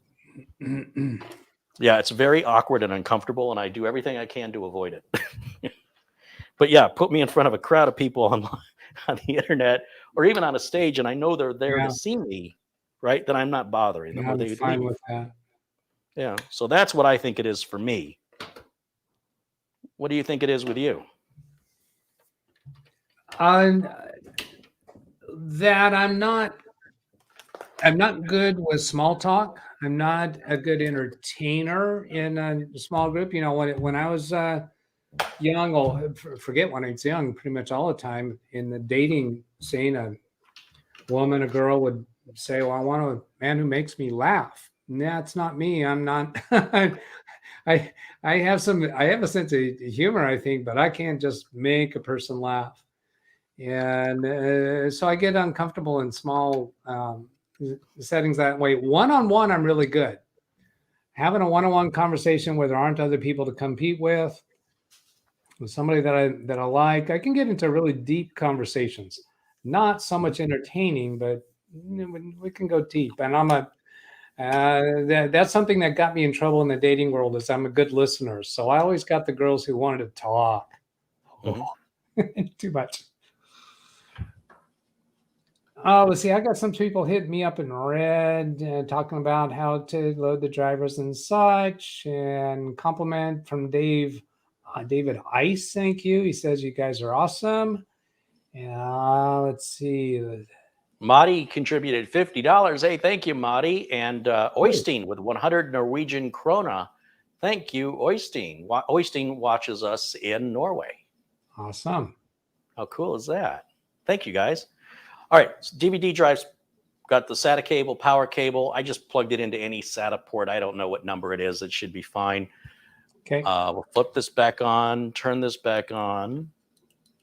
Did I flip this off? Maybe I got it the other way. There we go. It's consistently turning on and off like it should now, because I don't know what that other thing was all about. And I've got the DVD drive right here. So when this loads this time, we'll do exactly what Matthew did. Something occurs to me as a possibility why the motherboard might have been returned if the other person who tried this also put their storage drive in that wrong slot, couldn't get it to work, returned it. Oh, that's a good point. Even though it boldly says, and I got to bring this up to the camera later when I can unplug everything, or I need to bring a camera over here to show everybody. It's pretty bold. All right. Yeah. You got to be really not be paying attention to not notice it. You mean the way you were doing when you first plugged it in? Yeah, because I work on so many systems, I'm not really paying attention. You plug that in, you slap that in. It's sort of like if you're going skydiving for the very first time, especially if you're packing your own chute, you're going to take your time and you're going to make sure everything's exactly right. But after you've skydived a few hundred times without incident, those are usually the skydivers that die, right? They just get a little too confident and they're not checking all the little details. That's the best example I can give. And so I've built so many systems, I'm a little ham-fisted because I know this. I see people treat this stuff like it's glass. I mean, it is silicon, but it's not as fragile as I see people treat it. And one of the things when I encourage people, whether it's Mitch or anybody that joins me on my channel, and I say, here, you put the CPU in, they get really, really nervous about it. Or when they got to close the lever, there's a lot of pressure you got to push down. And they're like, too ginger, too gentle. I'm like, come on, you got to use a little, you got to have a little more, not brute force, but just close it with confidence. But it just comes with doing it over and over and over again. Well, that really speaks to the service that you're providing by demonstrating this over and over and over again. Because every time you do it a little bit different in the way that you present it, in the way you talk about it. And But it's also the same. as we've seen from people's comments, that's really been a service to them. Well, you know what? I appreciate when people see value in what I do. What I don't appreciate is when people don't see value, tell me how to make it valuable to them as though I'm working for them, as though I made the video for them, and as though I care. You know what I mean? Like, it's bizarre to me that someone will tell me how to do my own job. And by the way, those people never contribute anything to the channel. And the people who contribute, generally speaking, are the ones who are the most, I don't want to say the most supportive. Obviously, they're supportive because they're contributing, but they don't really ask for anything in return. Just keep making your videos. And the people who take the videos and don't pay for them, which is fine, tend to be the ones, if there's going to be trouble, like you're not meeting my expectations, and I want you to know that, those are from almost 100% from people who've never given anything. They just take, and it gets under my skin. So it's really nice, and it feels good when people see the value in what I do. So thank you for everybody who's saying those things. What do you think? Should we just grab all these drivers, or just the Wi-Fi driver, or the Intel? I'm inclined to just start with the Intel and see if you can reproduce the symptom, because that's really Just our the Intel here. Sure. Well, sorry, let me put it back. You can Okay. you can do them all if you want to. I'm kind of mission driven to see if we can reproduce the symptom. Do we know what Matthew did? Well, okay, so these are the drivers from the DVD, right? Do we know what he did? Did he install the rest of the drivers? No, we don't, and he hasn't.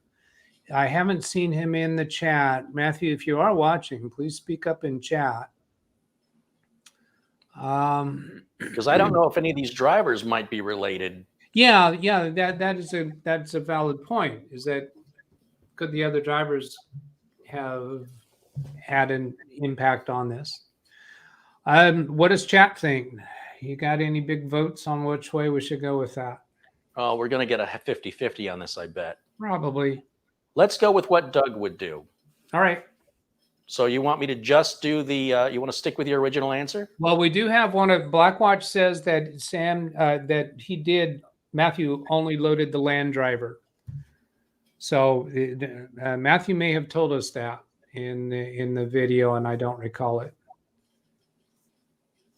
The WAN, the LAN. wireless driver? No, the LAN, LAN, Ethernet. Well, yeah, we know. Well, yeah, that's what we were just talking about. He loaded the LAN driver, just the LAN driver? Just the LAN driver is what Blackwatch is saying from his recollection. Okay, and that's what your recommendation was anyway. So yeah, that was my inclination. So we'll because just do. He was sold on the prime directive is to get drivers from the motherboard site. So he was only using the DVD in order to get connected to the internet. Did you just see what happened on your screen? I did not. My eyes were on it, but I didn't see anything of significance. It just seemed to have loaded an INF file, and that's it. Like there was no software install at all. Oh, you clicked install and it popped up that file. Just like a little INF. So now what I'm curious about, let me close this because I can't see. But if I go to the device manager, gee, we have a network card now just from an INF. Sure appears that way. Yeah, looks like it. All of it would is the Wi-Fi's there too. I don't know why there's a number 2 after it. That's interesting. Okay, so that concludes the driver install. So now I should be able to plug the network into it, right? Right. And he said it would work for about 5 minutes and then quit. So if we, just for clarity, if we plug the network in, whoops, I didn't mean to do that. Let's go this way and switch over to camera 1 for a moment. Okay, so if we go to Windows Update and start downloading updates, that's more than 5 minutes, right? Oh, yeah.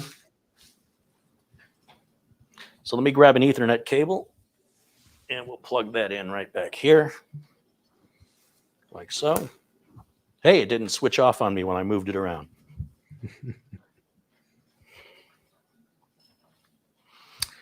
And we'll go Now back. you said something on one of your videos. Let's figure this out. You said that it automatically starts doing updates.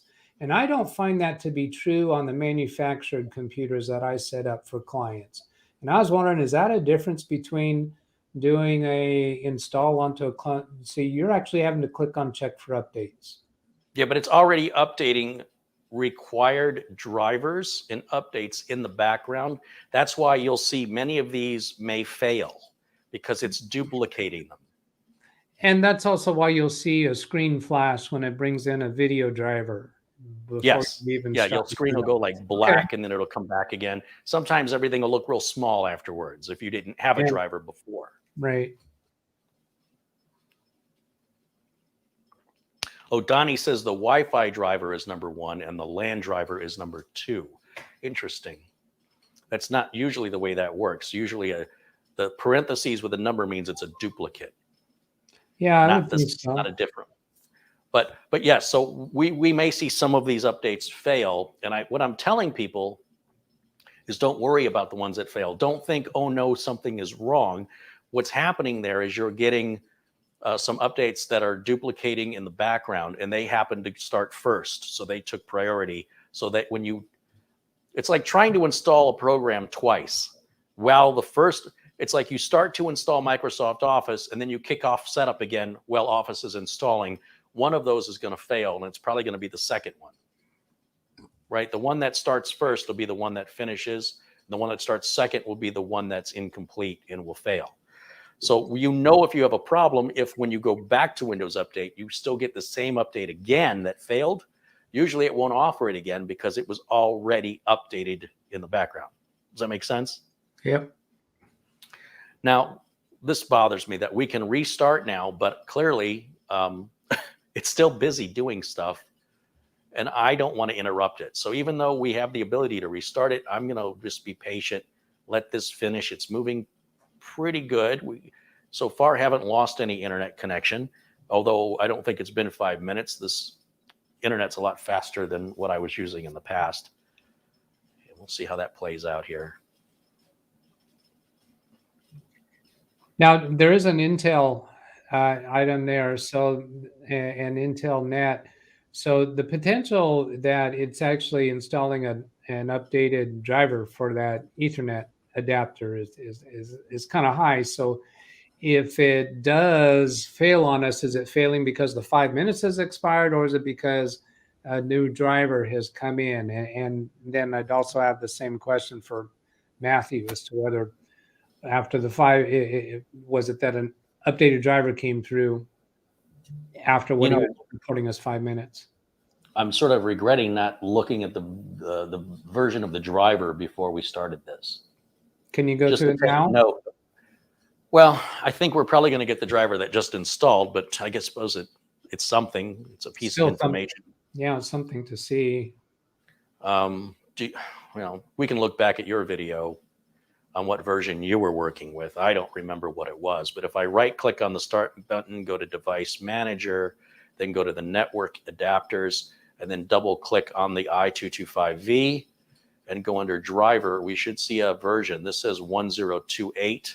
And it says here 1028. So we don't know what was on that driver disk. Right. See what I'm saying? Yep. And that is not the number that we ended up with.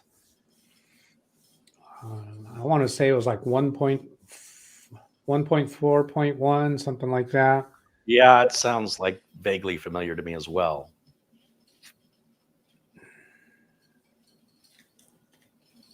And while that's doing that, I'll go ahead and take the DVD out of the drive, I guess. Unless you think we should load it back just to see the driver version. Well, we may wind up doing that, but I don't see. I'll tell you what, I'll leave the DVD drive connected, and I'll leave the DVD here just keeps my OCD happy.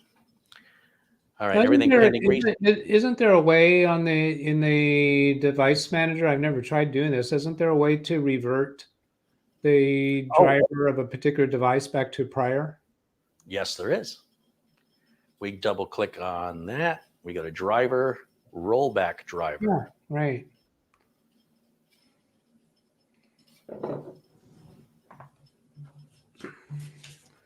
So I'm going to write down that was 1.028, I think.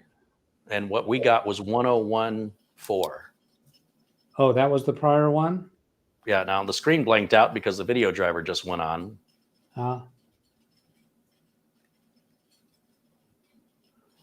So 101.4 was the prior. And the That's one, off the driver DVD. yeah. And the one that Windows Update did was what? You've got it. It's still on your update screen, isn't it? Oh yeah. 1028. 1028. Yeah. So Windows Update has a later version number than what was on the DVD. And that 1014 kind of sounds like that was what we wound up with. I know it had ones and it had fours.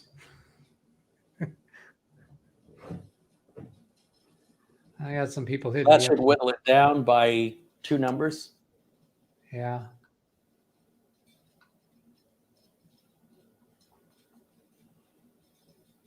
I was hoping to make this about a 2-hour video. We're about 10 minutes away from 2 hours. I feel like we're fairly on track here. I don't know that we're coming to any conclusions. I mean, we're not replicating the problem yet, but we are booted into Well, Windows 10. we haven't got to the point of seeing the problem yet. I don't think either. Well, we do know that if you install Windows 10 with this board, you will have to put an Ethernet driver on it. That much we can agree on. Right. Now, maybe when what is it going to be? 22H1 is going to, no, 21H2 isn't come out yet, right? We're still waiting on that. I think we have 21H2 already, just recently, I think. Didn't we? Really? I think so. Did it come out? I don't recall. I'm looking to see if I've got it on any of mine. But no, I don't get them right away, so no, may not. Yeah, mine says 21H1 still. I don't think 21H2 21H1 is very common. It's very commonly what's there. But I thought 21H2 was expected to come out around the time that Windows. Yes, but I don't think it has come out. Okay, that could be. But if I'm wrong, I'm sure they'll correct me. No, you know what? I went to download a Windows 10 ISO image and it was still 21H1 on the Windows Update Assistant. So the 21H2 is not out yet.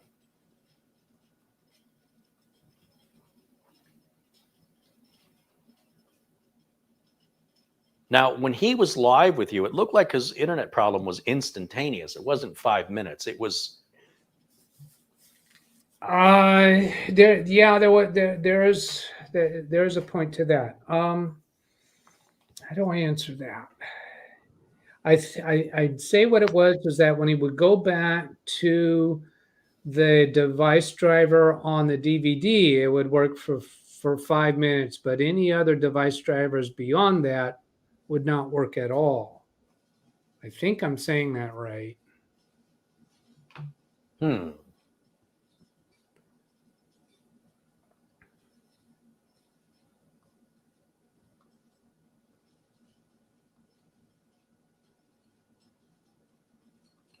this is a big update. This one's taking a while.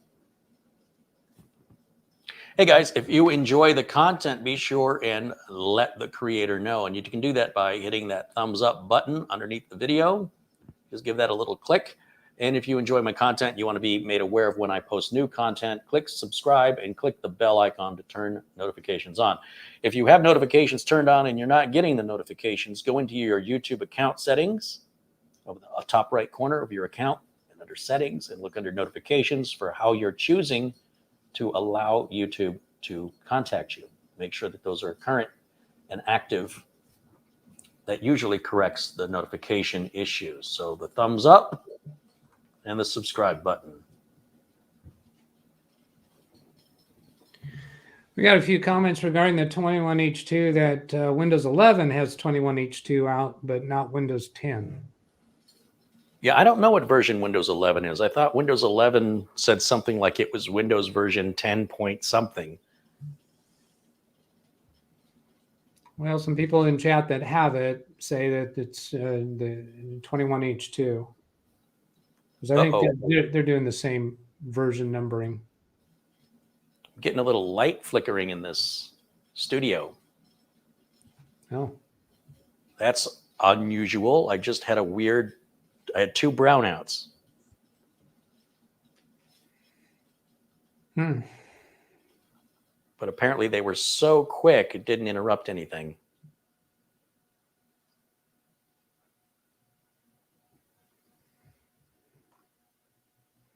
I've had a few clients recently that fell victim to unusual power outages and consequences, unusual consequences.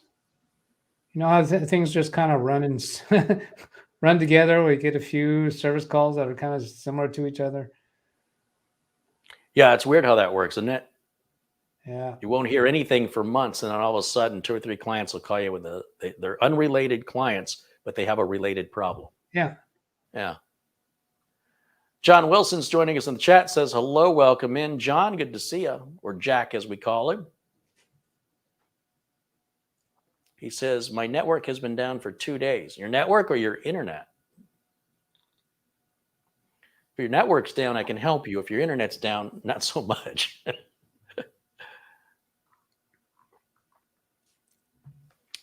Well, we're not losing the connection.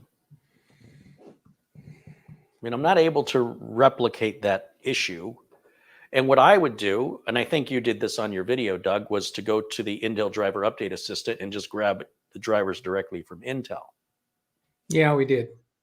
And that didn't solve anything. So no, what was happening was he would like get connected for like 3 or 5 seconds or something, and then it would just go back to the globe or something, right? Or say a network cable's not plugged in. Well, when he would move the network cable over from the USB Ethernet adapter to the Ethernet adapter, we weren't able to capture that on video because we're disconnected. My understanding from him is it didn't work. So in my mind's eye, I saw that as he plugged it in and there was no connection. Now, my remote connection to his computer will automatically pick up when it sees his computer through the internet, even when he changes to a different connection. So, but there's a little bit of time lag for that to happen. So he actually has to be connected successfully to the internet for a minute or two at least before my computer's going to see his. And that didn't happen at all. What are you using for your choice of remote connection? Log Me and Rescue, but I also have Instant House Call. I've been a subscriber to Instant House Call since the beginning of COVID, but I've got a what, I don't know, 2 decades of connections established with Log Me and Rescue, and frankly, I've found it to perform a lot quicker. And that used to be like $99 a month. Is it still that much money? No. Well, wait a minute, $99 a month? Yeah, I think it's a little over $1,200 a year. Oh, so it's around that. Geez. Ouch. Yeah. Ooh. Yeah, it sounds like a big price tag for a normal computer user, but I don't have any qualms with that at all because of how much I use it and how well it works. So it's a tool of the business. In theory, one support call in the month should break you even. Oh yeah, but I have multiple uses of that each day, really. And more so in COVID. Oh man, I have really increased my focus on remote support since COVID, and that's actually been a silver lining to the cloud.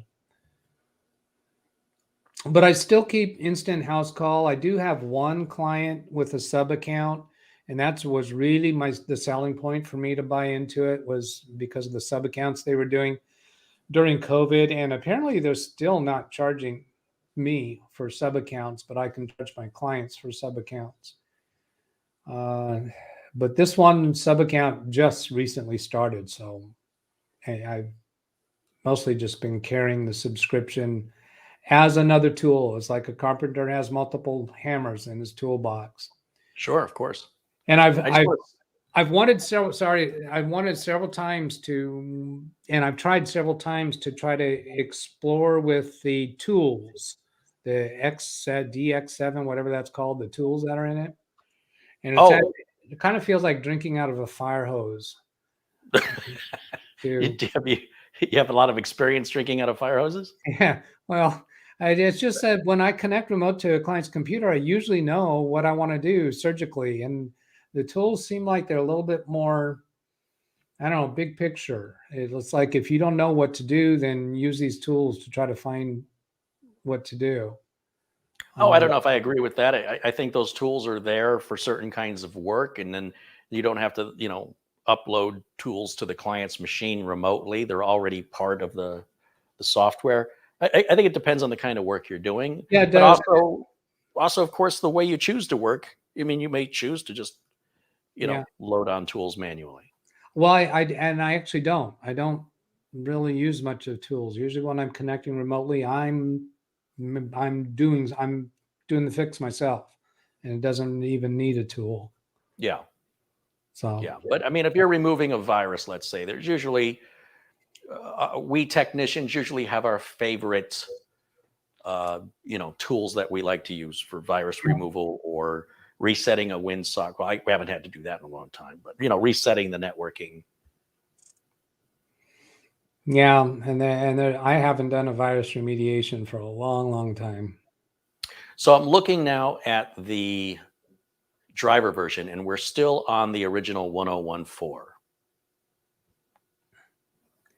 Somebody's just asking what brand my root beer is. Henry Weinhard's. Do you taste a difference from one root beer brand from like A&W versus who's another big one?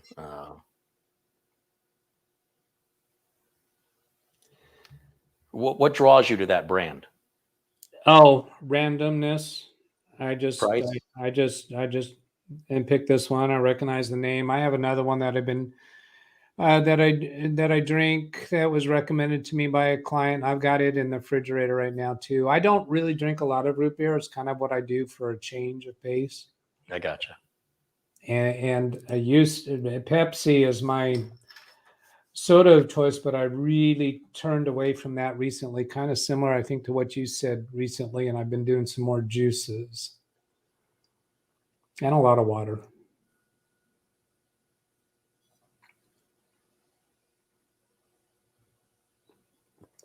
Well, there's the end of that.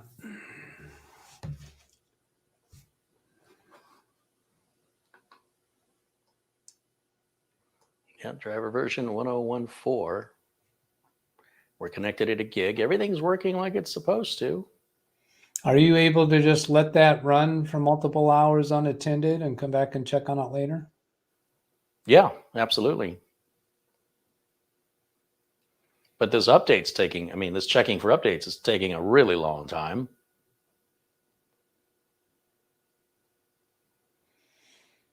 But what I would like to do is go to the Intel driver updater, because I know there's a newer version.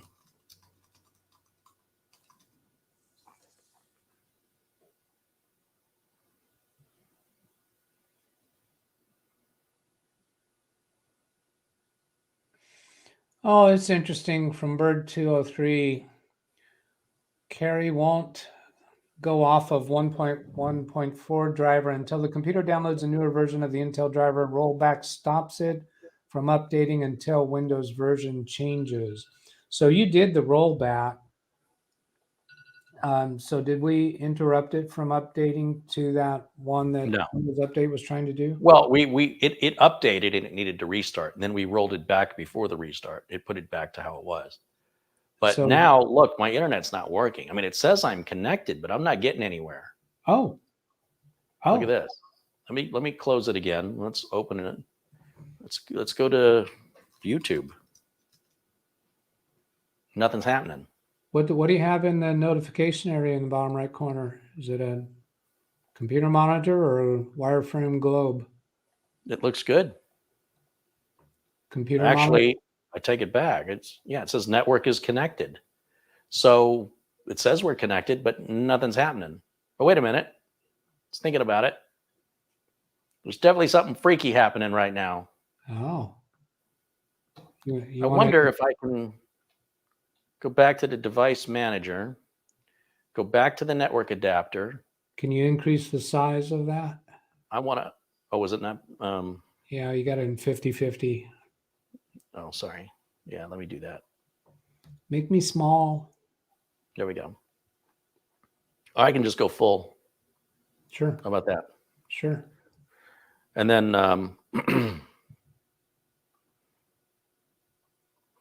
I can uninstall it. Let's see what happens if I uninstall device. What version does it claim to be now? Same, the 1014. Right? When I go up here. Sorry, I guess I wasn't driver. looking. 1014. 101.4. Okay. So if I right click on it, uninstall device, delete the driver software, then There's the refresh. wire. Refresh. Does it put it back? It puts it back. Let's open.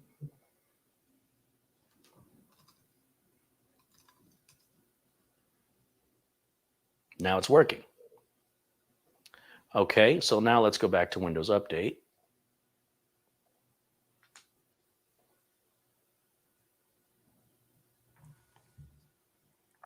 At the end of the day, wasn't that what you did to fix it? You uninstalled the driver, deleted the driver files, and let Windows automatically put a driver on it? We deleted the driver and the files and then shut the computer down, unplug it for 30 seconds, and then start it back up. And that was what the documentation that we were finding implied was the significant difference. And we wound up kind of agreeing with that or believing it.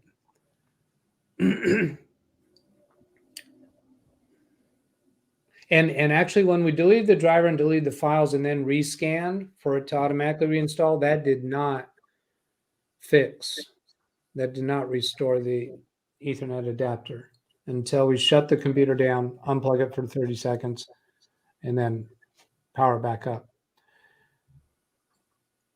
Interesting. And you recognize that if the power is connected to the computer, the Ethernet still has power because there is capability with Ethernet adapters to actually turn a computer on through the network. And for that to happen, the Ethernet adapter has to be receiving power even when the computer's off.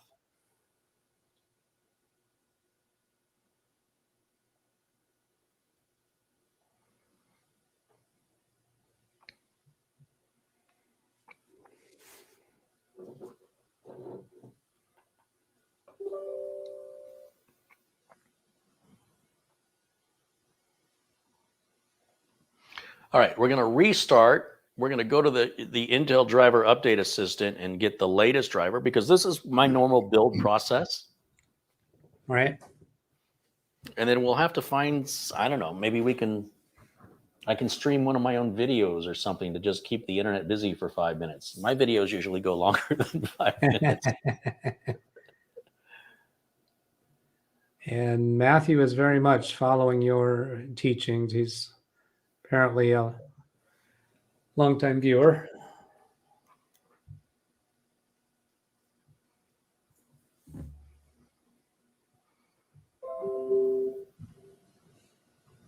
And I think he came to me off of a reference from you, a referral from you, or hearing you mention that people if want direct help, they can come to my channel for that. And he did that.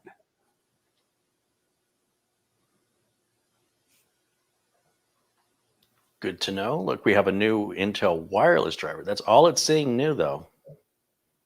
It's not offering us a new LAN driver. Isn't that interesting?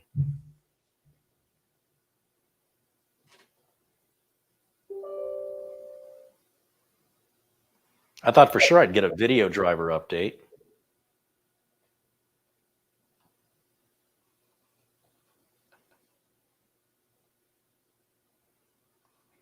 Question in the chat if you still see that number 2 in device manager for that Ethernet adapter. I do. Okay.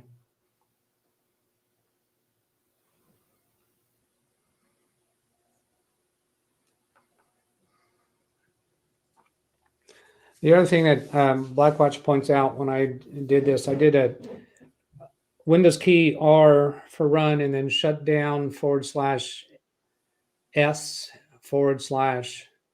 space 3. That's What does that do? Do a full shutdown so that you don't get the hybrid shutdown that Windows 10 defaults to. The fast startup feature that Windows 10 has. If you just click on shutdown, then it does a hybrid shutdown, stores the system registry type stuff to the hard drive, and you only get a reload of the user. Oh, look, we did get a newer version. We did get 1028. 1028? When did that happen? Now that's dated November 8th of 2020. We should have a newer one by now, right? This is the i225V. So let me search for, let's do Intel i225V driver. Let's see what Intel says the latest driver is. This is a complete driver pack for Intel, for all Intel Ethernet adapters, all in one package. Okay. It's labeling it as 26.6.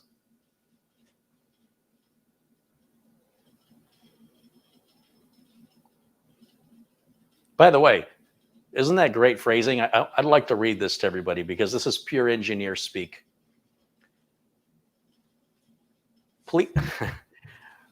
Please note, the version number 26.5 was skipped for this release, and version number 26.6 was used instead. Release 26.6 is the latest update to release 26.4. Oh, I'm so happy to know that. Oh my gosh, I'm so upset. You went from 26.4 to 26.6. What happened to 26.5? Can you believe they field enough support questions asking that question that they have to put this note in there? And that's frequently asked questions. Oh my gosh. Well, that's 700 megs for every Intel driver. And this is covering all these Intel Ethernet devices. Look at all these. There's the i219, the LM, the V. Is the 225 in here? There's a 225 LM. We need a 225V. I don't see 225V in here. Looks like this won't even work for us. I thought this was supposed to have them all. Oh, there it is. All right, we're okay. Why isn't it grouped with the other i225s? Why are they all separated? Anyway, if you're a technician, you could download this entire pack, put it on a flash drive, and be able to update your clients with Intel network adapters to the latest version without individually searching each one out. Did you know that? Yay. Yeah.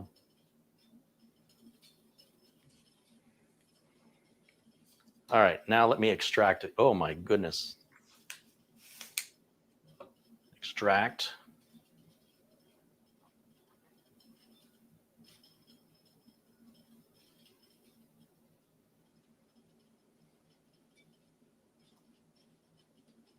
It's a 700 meg file, man. For network card drivers that are like 15 megs each. All right, just about done.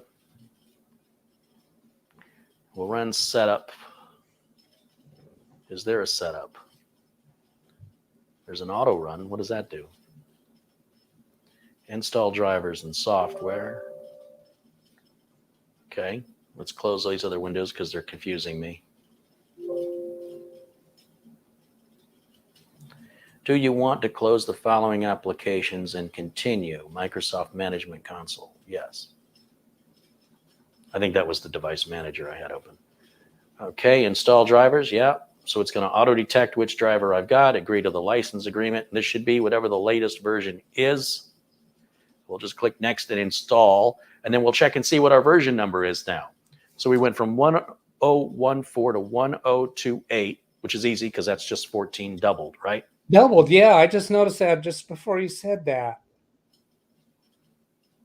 And then we'll hit finish. This does not require a restart, so we should be able to go right into the device manager under network adapters. And what version do we have now? Oh, very different. Instead of 1028, we've got 10213. That's older, isn't it? Oh, no, it isn't. 13's bigger than 8. 13's bigger than 8, yeah. Yeah, so this is slightly newer, but maybe not new enough to justify the updater to tell me I'm out of date. Let's do a restart. Then we'll go to YouTube and we'll play one of my videos so I can get a copyright notification to myself. Yeah. And we'll let it run for a few minutes and we'll chit chat and talk to the audience while it runs. And we'll see if we lose the internet at any point, because it should be pretty obvious.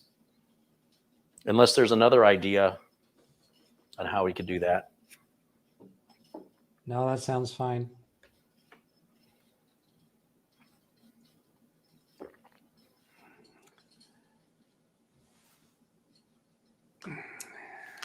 Chris Garrett asking if Doug is still on. Don't know what you mean, Chris. Should be able to see me. Yeah, you've always been there. So, all right, let's go to YouTube. Let's go to youtube.com. You're missing out. Reinstall Microsoft Edge. That's a weird error. That doesn't seem real to me. We'll close that. youtube.com/Carrie Holzman. Videos. Should I play the live video? Is that going to confuse people? That's fun to do. What's that? That's fun to do. Play the video that you're actually broadcasting. Yeah, why not? Let's do it live. Yeah. Then we'll know for sure if I lose internet, because then we don't have to worry about any buffering happening there. So there's us. Yeah, and you'll start getting picture-in-picture mirror effect. And we can go full screen on this. There we go. And we got the chat room over here. Yeah. And now I'm about to really confuse myself. Whoopsie. That's looks like a picture and a picture and a picture and a picture. Excellent. That should drive people absolutely bonkers. Well, this is reminiscent to me of the 5 Dougs, where The 5 Dougs. they're doing something different in each. That was actually, I can't imagine. How long did it take you to shoot that? About an hour. Because And it how long was the video? was 10 minutes for each position to actually And how film. did you know when to speak or what to? And did you write it out? You must have scripted No, it out. did not write it out. It was not scripted. It's an unscripted channel. But what I did have some chicken scratch notes. But what I did is the first one that I recorded was the one where I'm standing at the front of the room, the boss Doug. And I had 2 phones recording that, one that you wound up seeing, but another one that was on the table right next to me. And that one was recording my voice at each location. And I had a third one where I had an earbud in my ear. So it was playing back the first recording in my ear when I was in each of those positions. Okay. So I could tell when I got the cue from Boss Doug to fit something in. It was fun. Yeah, there's a video where there's 5 Dougs all talking to each other. A couple sitting on the couch, one leaning against the wall, another sitting in the Barca Lounger, having a discussion about, what was it, like the next YouTube video you were going to make or something? Yeah, channel planning retreat is what I called it. And it's if you go to my channel without being, let's see. Well, I think whether you're already subscribed or not, if you go to my channel page, youtube.com/LWTDB, that'll take you straight into my channel page. I think it's right there front and center. That was So a lot what- of fun to do. It was only about 2 hours of 2, maybe 3 hours of editing that I did. And there was other things that I knew I could do to clean it up and make it better, but at that point I just needed to move on to do other things. Yeah, you run into some different color tones and lighting as the day, as Yeah. the lighting was changing as throughout the day. No, And no, obviously, that wasn't what it was. I specifically did this after dark and I had all the drapes closed and I had lighting set up. But what happened is that I would use the lock focus on the iPhone. But what happened was between shoots, the autofocus would adjust to a different lighting exposure and I would lock that in. So each record for each scene, for each Doug, there was a slightly different locked autofocus. And that's what got the different lighting effect. So the solution to that was if I could lock the autofocus and then do all the positions in one recording and not let the video stop. I think that would have locked it in much better. absolutely, yes, yes. The problem is, though, if you were doing any zooms or close-ups on any of the Dougs, you would have needed to use the same camera so that or make sure your white balance was set. Well, I can't do any zooms on the phone because I didn't have a second person there. So the only way I could zoom in would be in editing. Or you stop shooting, adjust the cameras, and shoot again. Stop and Yeah, start. and I knew that was going to blow the light exposure. Daniel says, "What is a NIC?" It's when I'm shaving and I accidentally cut myself. What is a NIC without a K? NIC, network interface card. Chris Garrett. Yes, and even though we're not using cards anymore, we still call it a NIC, even though it's just a chip on the board now. Right. Now I guess it could be a network interface chip. It would still be a NIC, right? Ah, there you go. Sure. Have I checked for spyware, malware, or adware? It's a fresh, clean install of Windows. How would malware, spyware, or adware get onto a computer that's never been connected to the internet before and has never had an operating system before? I think somebody's just joining us and is trying to catch up, but maybe they should rewind back. Let's see, we're at nearly about 5 minutes on this internet connection now, and it looks like everything's still running live there. Probably one of the strangest tests you've ever seen. Oh, that's still going, isn't it? Yeah. Oh boy, how far deep is that now? Can anybody count the number of images there? Maybe I should go full screen on that. Need that on a big screen. I think I see 1, 2, 3, 4. Yeah.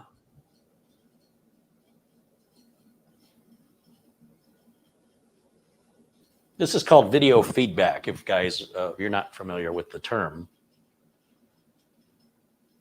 Okay, so you zoomed in, so it's doing that, and the amount of time that elapses between each of those changes is your latency, your YouTube latency. Correct. Right about now, you should feel the drugs kicking in. Yeah. Hello, low, low.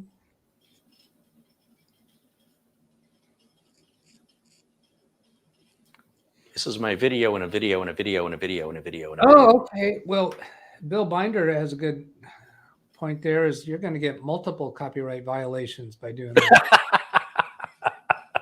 I can't wait. It'll be like Christmas.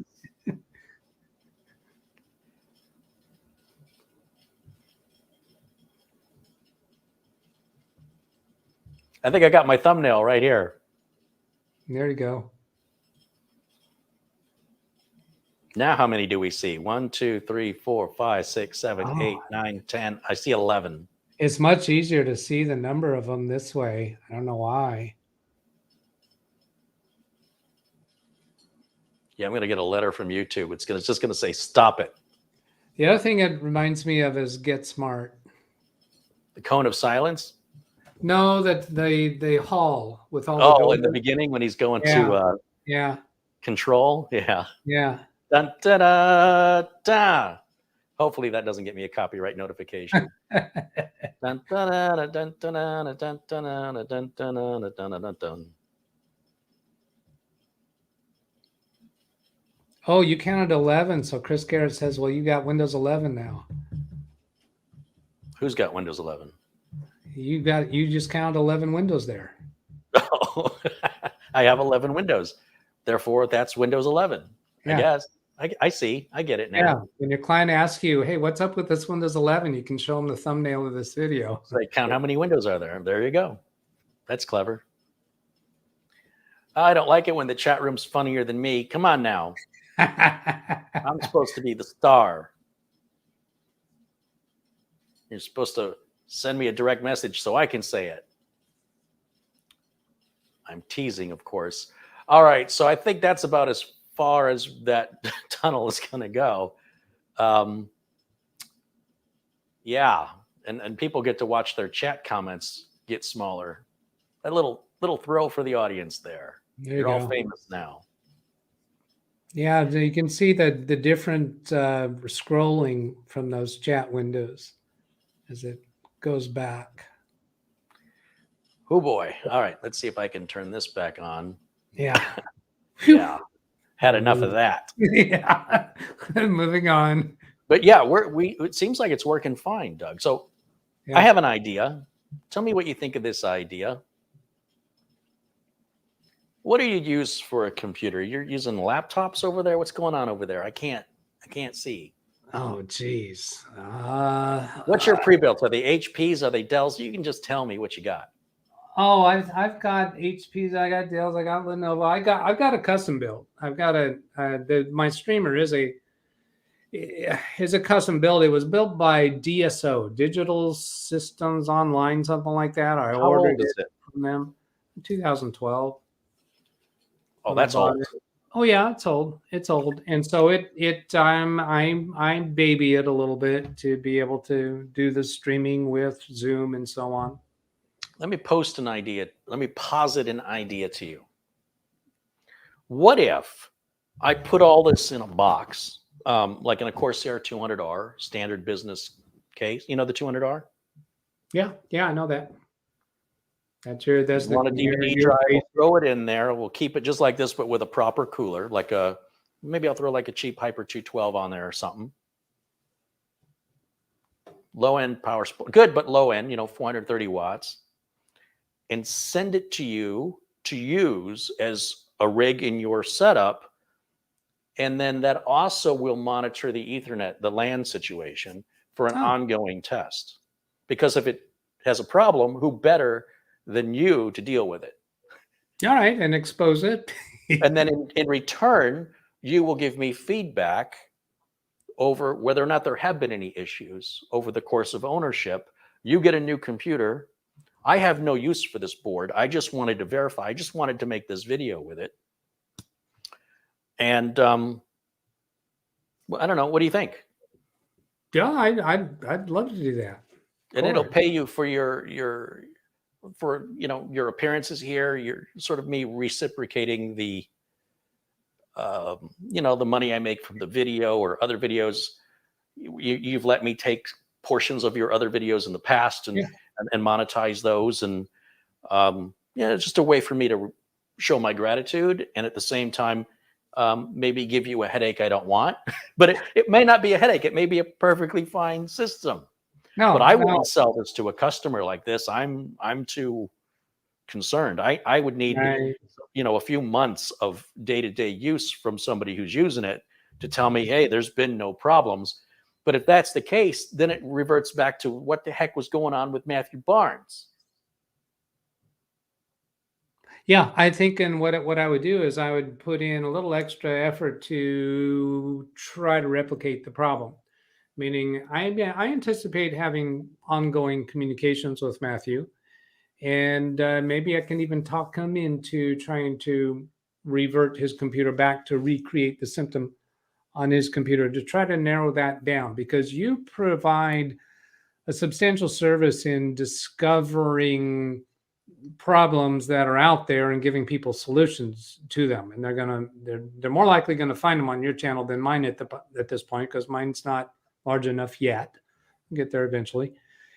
And anytime that I interact with you and participate in your channel or my stuff on your channel, that's helping my channel. So it's helping us both. Yeah.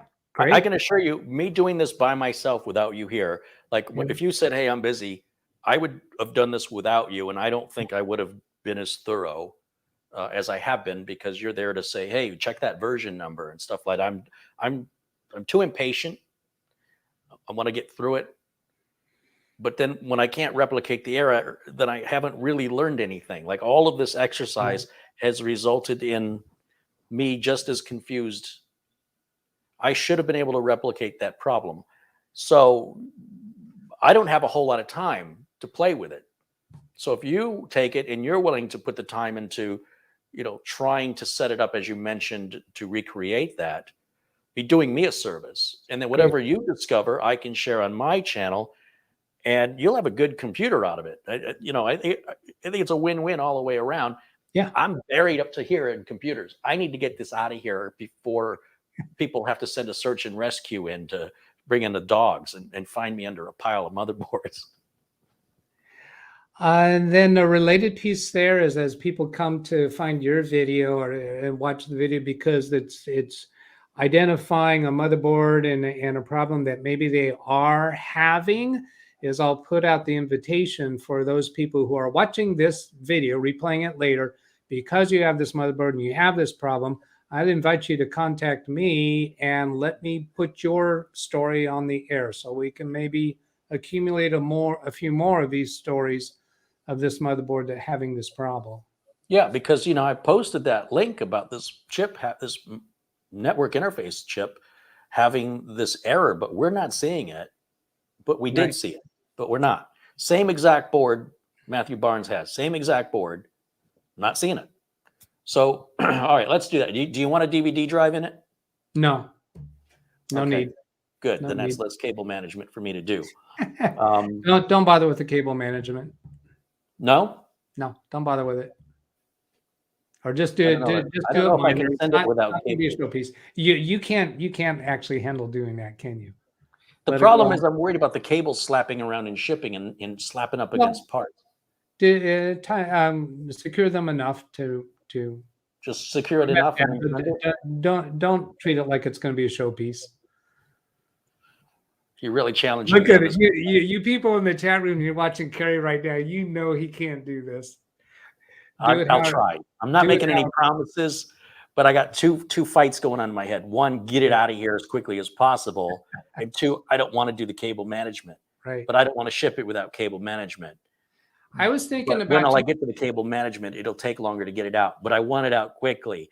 But you want it with cable management. See, this is going. Now I'm spinning. Thank you for spinning me.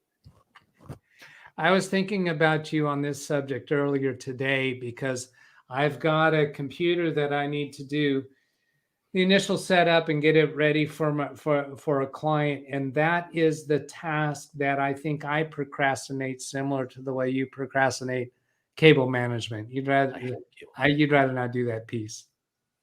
I get doing something that is routine to me is just, I don't want that. I want to go do something new, something different. But it's not that. That's not the problem. But that's for me. That's what it is for me. When you and I started building computers, there was no such thing as cable management. No. Not in the first 10 years, not in the second 10 years. Maybe they started, some people would get a Sawzall and cut a hole in the panel and put a plexiglass piece with some rubber and then put a window. You didn't buy a window case, you made one. And then you could get your IDE cables rolled, right? But nobody was asking me for that, and I didn't want to do that. That's not why I became a computer technician. Then they want me to install liquid cooling. We didn't have liquid cooling. I'm not a plumber. This is not why I became a computer tech, but this is what computers have become. Much like a mechanic in the 1980s might have said, I'm here to fix engines, and now I'm fixing computers because I got to have this fancy OBD2 reader, and I got to read all these error codes, and there's an engine control unit, and I don't have the controls I used to have. I used to be able to reach over to a distributor and give it a little twist and adjust the timing with a little strobing light. That's done. So if you became a mechanic because that's what you wanted to do, you're not doing that anymore. And that's my issue as a tech. The job that's expected of me is now different. And if I was told you're going to have to do cable management as a part of this job, I'm not sure I would have become a tech. I just said, no, it's like if I said I'd like to be a fashion designer and they said, well, you're going to have to fold all your clothes. I'm not folding my clothes. I'm going to hang them up in the closet or throw them in a drawer. What do I need to fold socks for? What do I need to fold underwear for? Who cares? So anyway, the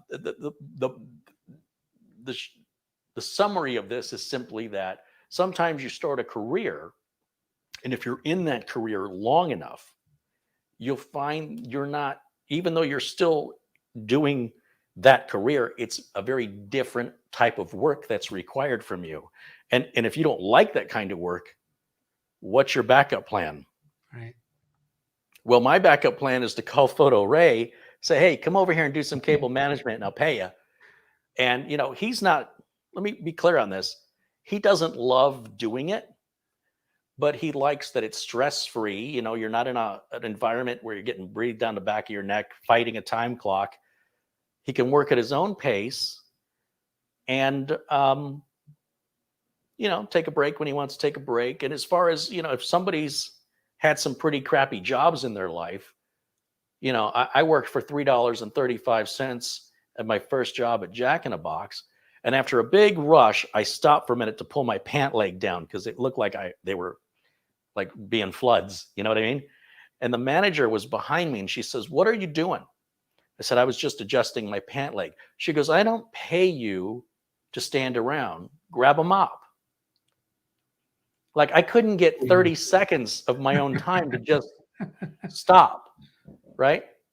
Time to lean, time to clean kind of a thing for $3.35 an hour. Go, go, go. There's no stopping. This is not your break. Let's go. We got work to do. So I think if you've been through that, and I think Photo Ray has, being able to just work at your own pace with no pressure, you get done what you get done, it's a very low stress job, but it's not a challenging job. And sometimes it's frustrating. And I'll hear him when he's here and he's working, I'll hear him cursing, just like, oh gosh darn, you're not cursing, but just like frustrated that he has to undo something because he's now realized that route isn't going to work. Yeah. And I tell him, I'm like, hey, if you get stuck, just ask. And he's a real joy to work with. And he has saved my bacon because I had so many systems that I have been procrastinating on the cable management. He's caught me up on about 90% of them. And I don't have him back yet because I want to just bury him again with some more. So if I don't have him do this one, and if I don't do it, I could just tie him up enough to, it's not going that far. Phoenix to Fresno is not that far. It should be okay. And then you will have a Kerry Holzman system. And I think you'll find it's better than every computer you've got. But, don't be obligated to say that. If, be honest. But seriously, I think this will be your fastest, most reliable computer. And I think in 8 years' time, you'll still have this one, but not necessarily the others, or at least you'll still be using this one. Yeah. That's my prediction. Unless you sell it because, you're a business guy. No. I wouldn't be selling that. Oh, yeah. That sounds like a sweet deal, Kerry. Yeah, let's do that. That idea. Sure. Let's do that. Hey, thanks to everybody in the chat room for making this possible. It's through their contributions that I was able to get this board. This is a return board, as I mentioned. I don't know what that whole power off stuff was happening there, but once it's secured in, because it only happened when it was moving, once it's secured into the case, it won't be moving anymore. So, unless something happens where the board is re-exhibiting that same symptom, I don't want to send it to you that way.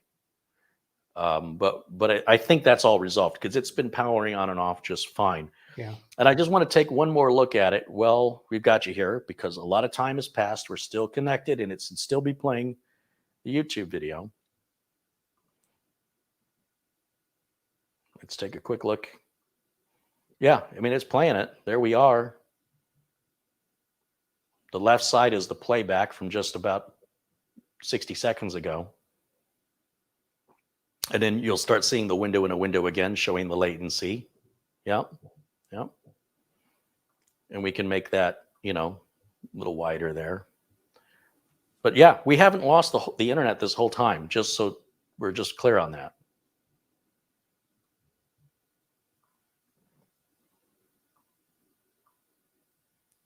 Okay, so once again, thank you to everybody joining in the chat room. Thank you for your contributions. Thank you, Madi. Thank you to Jack Wilson for his contributions, and Chevy for your contributions, and John Lewis, and trying to remember who else. I know there's more than I remember, and I apologize that I don't have a better memory. However, how would we summarize this video, Doug? What have we learned? We tried to reproduce the problem and did not. And that's not a very clickable title. I don't know that I'll change the title, but yeah, let's see. The title: Live Doug Betts joins me to verify. Inconclusive. Oh well, we did answer the question. Your title says Doug Betts joins me to verify if all Gigabyte Z490 AORUS board AX motherboards have a faulty NIC. Perhaps we can say no, they don't all. Well, but the link to the other site you posted says yes. Well, here's what we can say for sure. You are going to have to load the LAN driver on this board manually at this time. Now, maybe the new 21H2 may have the driver included. If you use the Wi-Fi, that driver loads automatically. I think the Wi-Fi was good to go. It was only the LAN that we had to load the driver for. Yeah.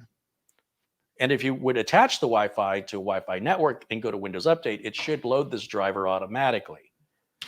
So it shouldn't be an issue. But if you don't have Wi-Fi and you need to use the LAN, you need to use either the DVD or download it from the manufacturer, or use the Intel Driver Update Assistant, or go to Intel and download that big driver pack like I had, put it on a USB. There's like 5 or 6 different ways you can solve this. But with regards, I'm sorry, go ahead. Yeah, question. Was the Wi-Fi active before you installed any drivers? Why am I hearing that? Because when I was installing Windows, it asked me to pick a Wi-Fi network, and I said, that I don't have internet, and kept going. And it wouldn't have done that if it hadn't installed the driver during the Windows 10 install. But after I went through the rest of the setup of Windows 10 and it got to the desktop, when we went to the device manager, it showed there was an Ethernet controller, but it didn't know what it was. It couldn't communicate with it without a driver. Got it. Is that a recent copy of Windows 10, though? Yes, I always use the latest edition of Windows 10. Always, without exception. It's 21H1. 21H2 has not yet been released.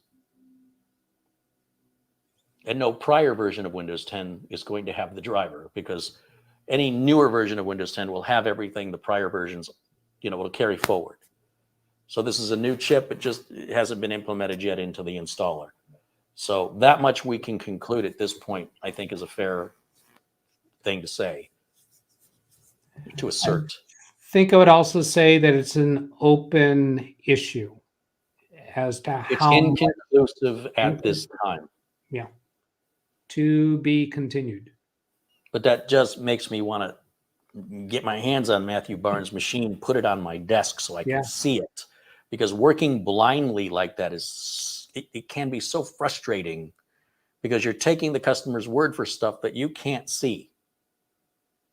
And they might be looking at something and not realize what they're looking at that you would see right away. And it could be the way the board was mounted. It could be a setting in a BIOS. I don't know. There's a million different things. I was convinced it was the router, or the cable in the wall, or the cable from the wall to the computer. Something in there I was certain of it. And I was completely wrong. Yeah, and you know what? By the end of the day, my PayPal account had an extra $100 in it. Yeah, I said I bet $100. It's a router issue. And then Doug wasn't expecting me to do, I was kind of inspired by Catherine Anna Hauserman. She did that. She's like, I'll bet $10 that solid state drive's been erased. It's been sitting on the shelf for 5 years. I'm like, all right, let's plug it in and see. I wasn't going to hold her to it, but then in my PayPal account, there was $10. So she kind of inspired me. And besides, you've helped me out so much. I felt like I kind of owed you, and it was a good excuse to, throw a little love your way. Oystein, again, another contribution and someone I failed to acknowledge earlier. Thank you again, Oystein, for your continued support. Another 50 Norwegian krona, and Chevy with another $1. So thank you guys. Dave Price says the Define R7 case is an easy to clean. The top of the case pops off to get the dust. Yeah, okay. I mean, I'm not a big fan of the fractal cases because they generally don't have any slots for like DVD drives and such. So that's why I still like the 200R. I only have two 200Rs left. So that's the hardest part of sending this to you is I'm giving up one of my 200Rs. But there'll be more. No worries. And I want you to have a traditional carry build, which is that would be it. So you know what to expect. Only if I send it to you without cable management, you're not getting the full treatment. So just remember that. Well, are you going to select what you consider to be the prime location to put a Go Fast sticker? Usually I have these handcrafted by Kerry Holzman badges. Oh, that's even better. And I throw it in the motherboard box, but this motherboard didn't come with a box. Yeah. So I'll get like a Ziploc bag and I'll throw all this stuff in it along with the spare parts for whatever. I'm probably going to use a Hyper 212 Evo on here just to get rid of them. And I'll put the sticker in there and then you can stick it. You can just stick it. It didn't sound right. You can stick it, Doug. Hey, I'm gonna ask you for something here. Just this microphone issue. What I've been wanting to do is hang it from the ceiling, positioned about here. So how did that sound by comparison? Because I can't really keep it on the desk in front of me. I can't get to my keyboards this way. And the other position where I've had it is up there. And you said, can you get an arm and attach it to an arm and swing it down towards your mouth? You want it when you speak, right? Your voice, if I'm walking ahead of you and I'm talking, you can't really hear me very well. Yeah. Right. If we're together walking and I'm ahead of you, facing away from you, you're going to say, Kara, I can't hear you. Well, microphone's going to work the same way. So if you have a spot on your desk, you could clamp on one of those microphone arms. Yeah, the catch is to get it really in prime location the way a podcaster would do. I got to look around it to see my monitors. I got four monitors here really that I'm working with. Why not a wireless lapel mic? Yeah, I don't like that. Batteries and making sure it's connected and wearing it. Yeah, but see, I can walk around and you can hear me equally no matter where I go for like 500 feet. Yeah, I don't have to worry about not facing you when I speak. I don't walk around. Okay. Well, so that's it. It's been an ongoing struggle. So I just wanted to ask you about those three positions. Here's what I would do. Mount it where you want it. As long as you can adjust the microphone and aim it down towards you, you should be okay. But you may have to project. Oh, one of the things I like. My videos back, I'm plenty loud enough. It's just this tonal quality that changes when you have a microphone close. That's so different. So right now I've got it up there, and previously you said this didn't sound very good. It doesn't sound as good. Yeah. So when I have it right here on the table in front of me, you said that was much better. Yeah. Now it's not quite podcaster quality yet. That would be something like this. Right up here, right? That close? No. But bring it a little closer. Take it about a foot away from your face. Now you shut it off again. Whatever you're doing when you're moving it, you're hitting something that's turning it off or disconnecting it. Oh, it says mute has been pressed.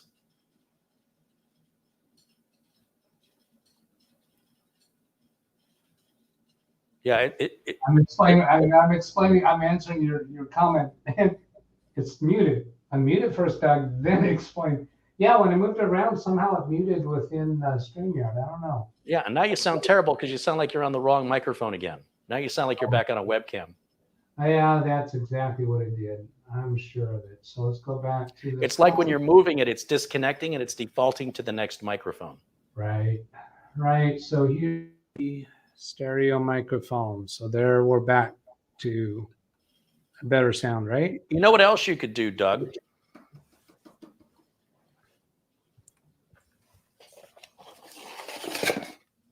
Get yourself one of these.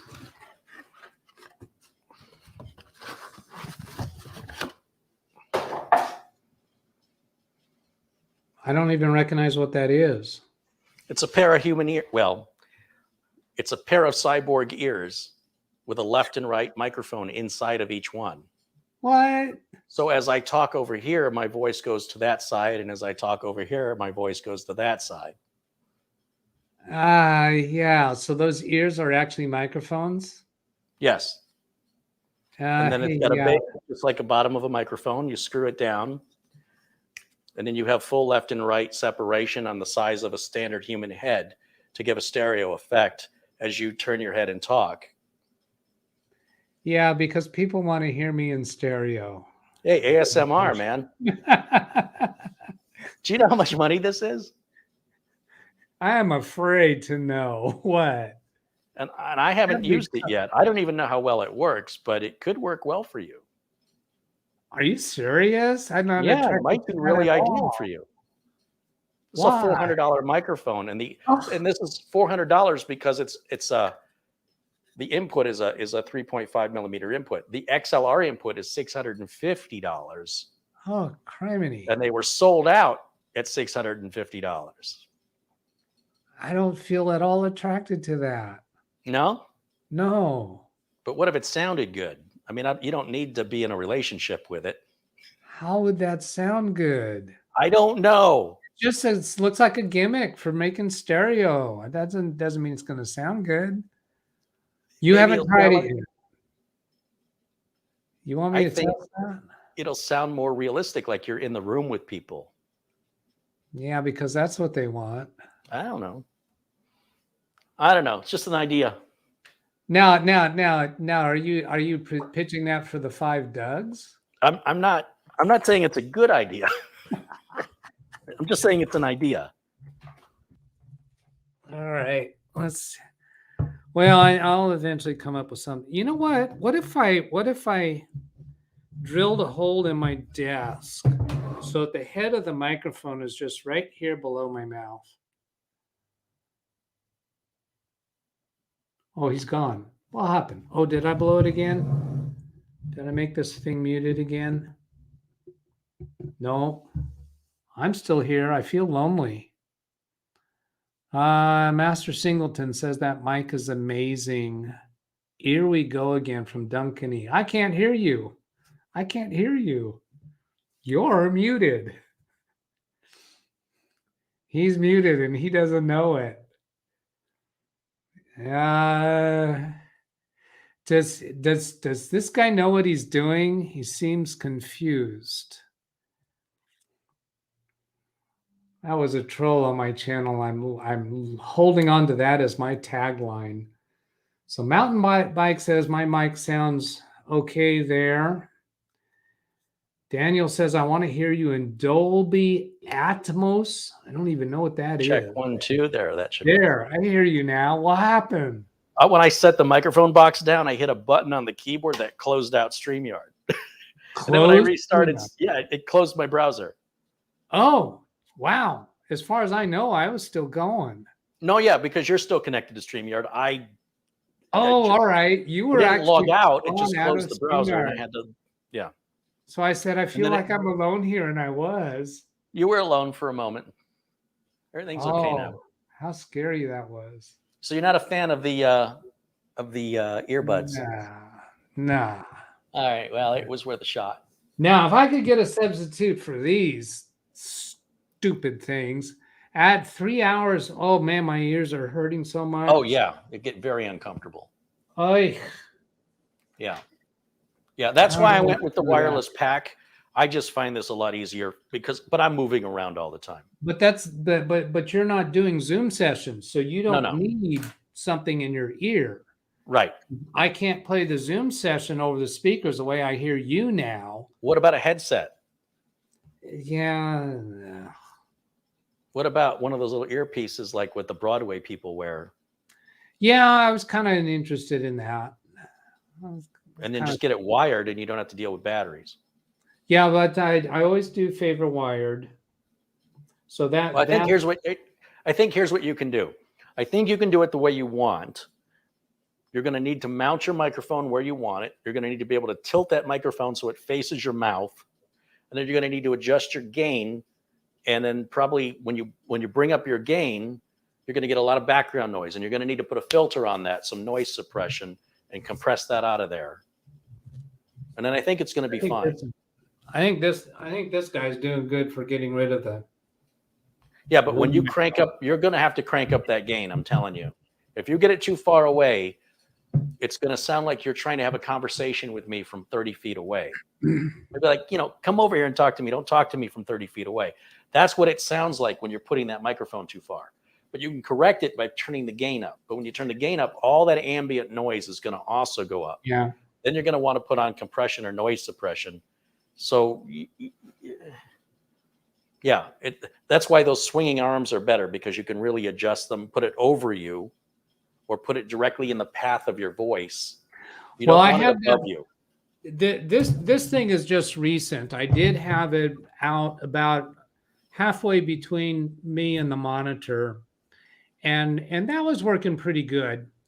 There was a period of time, several videos where that had gotten aimed to where the top of the microphone was pointing to my mouth, and that was a bad thing.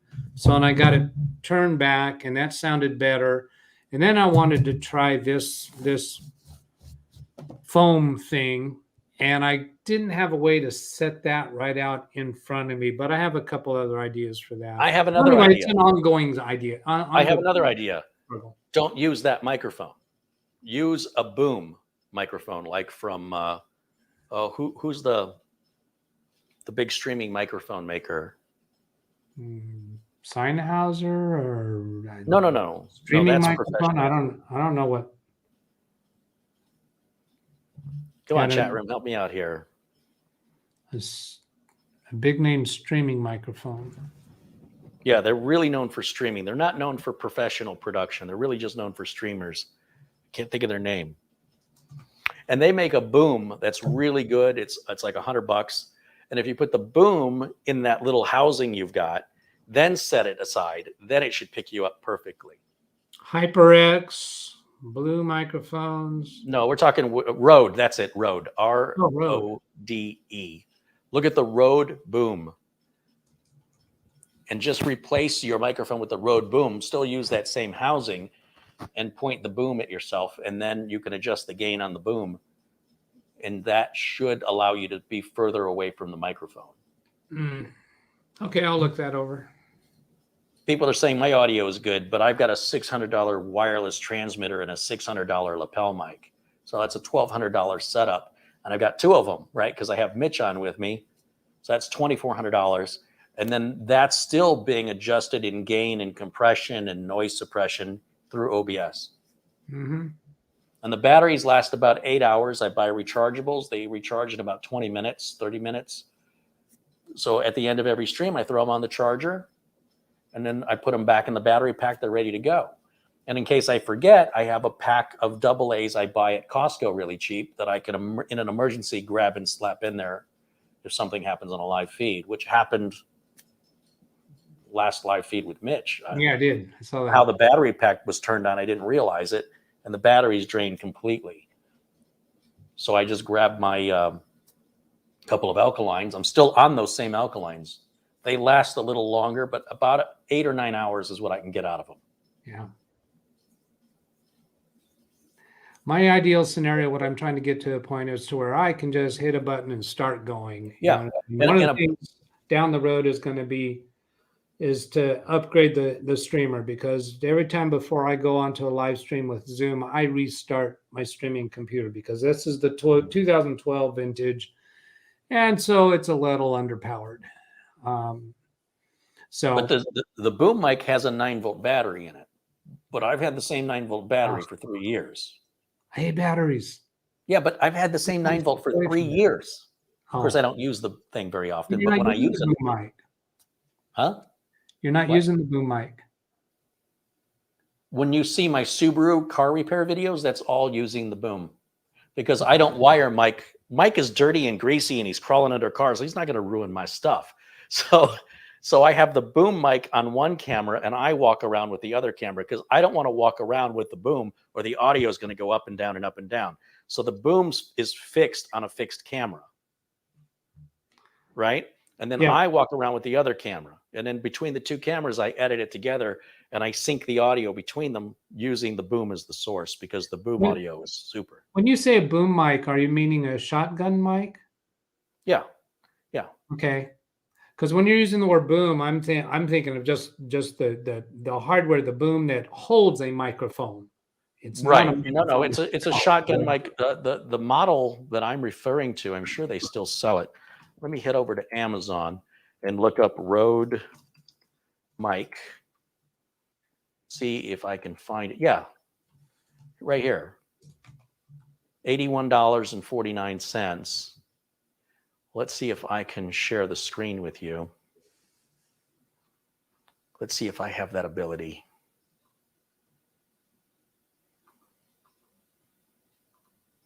$81.49. Yeah, this microphone right here. On camera microphone. Let's see, where are you? Oh, can you see it? No, your screen's not shared yet. It's not shared? Not in stream. Or am I looking at StreamYard, or am I looking at YouTube? Yeah, I'm looking at StreamYard. Should be on StreamYard right now, no? No, I still see you and me on StreamYard. Really? Yeah. Oh, okay. Let me just take a look at my StreamYard settings. Maybe I've got the wrong maybe I've got the wrong camera selected here. Let's see. Camera. Yeah, I've got the wrong camera. There we go. That should work now. If I go, let me go full screen like this so you can see, and then I'll switch over to the window capture mode. Now you should see it. Yeah. Okay. So that's that the tip of the microphone needs to point to the speaker. That is very appealing. Yes, and it's small. Yes. Yeah. And it's cheap. Yes. And if you don't like it, you didn't invest too much. And it's from Amazon, so you can always return it if you don't, within a certain. Yeah. Look at the reviews. 7,213 reviews, 4.5 stars. That's an easy choice for me. So I'll click on the Amazon bookmark on my browser, which is a Kerry Holzman link.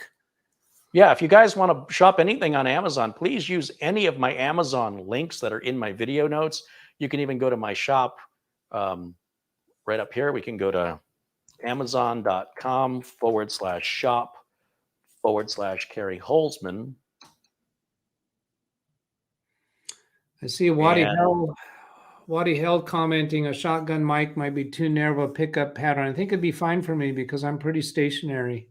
Yeah, I think it's going to be ideal. And I think it's worth the experiment. You could always send it back to Amazon. But these are like good deals that are going on right now.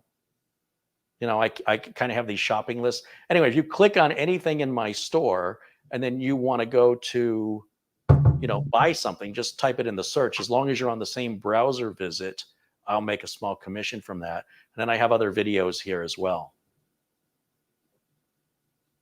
So that's how that works.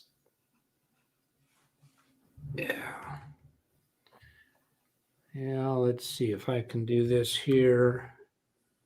So I just put a link into the chat that is my bookmark. And it doesn't go to a specific product on Amazon. It just opens up Amazon, but it has the Kerry Holzman coding in it. And Kerry recently checked on his history so we could figure out that, yes, indeed, they do credit to him. Yeah, I can't see who purchases, but I can see what was purchased. Patrick says that's his default Amazon browser page. Right on. Thank you, Patrick. Yeah. Matt Power says, Kerry, you have a nice setup. I like it. Thank you, Matt. And then Doug's just posted that super long Amazon link. It is long. If you use that, yeah, if you use that as a bookmark, it'll certainly, any purchase you make, if you use that link to take you to Amazon, you can see the tag in it. It says www. Kerry Hulsman right in the tag. Yeah, Patrick Russo's is much more concise. Oh, that's probably because that thing you've been doing with Amazon now. Maybe is that why that's there? Because I don't know why it is. I just realized I can start bringing these individual chats onto the screen. And Bob Shoemaker saying you can get a mic with phantom power and a mixer that'll power it, but now you've got to deal with a mixer and adjustments there. And that's going to take up more desk space because, you just have lots of desk space just doing nothing. And but even he's not wrong. And I also want to reduce the number of things that can go wrong. So adding a mixer, when I don't need to mix anything, just one person here. Yeah. Well, but that's how it starts. Before you know it, you got 10 guests on at the same time. And well, they all have their own mics. Now, what if I could hand them a microphone to use? Sometimes that'd be really useful because it's very hit and miss, the quality of the microphones that the people that come onto my Zoom sessions have. And they've been really cooperative when I'm trying to make adjustments with them before a show starts, and it's worked out pretty well so far. But that's a good way to do it. Rock and Rob contributes $5. He says you can see and feel the respect you two gentlemen have for each other, and it's an absolute pleasure to learn from the both of you. Well, that's a very kind thing to say. Thank you. A nice comment. So I'm looking at this Rode. What's that? I'm looking at this Rode Pod mic that Master Singleton is saying I should look at. I think I like this shotgun that Kerry's pointing out better, because this one looks like you have to be.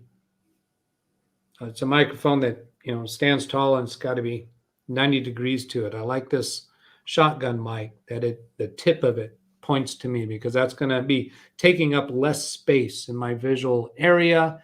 And the shotgun mics, I know they do much better job of picking up people that are a few feet away. Well, they have this other shotgun mic that I was considering buying. Let's see if I can find it. It's like this one here. Let me switch over back to my browser capture here. Chuckling at Catherine's comment, but Catherine, I'm missing you in our Zoom sessions. You need to come back into Zoom with me. Check that out. Let's see, what do you got here? Ooh. Comica Trax Shot. So you got a left and a right microphone that you can aim.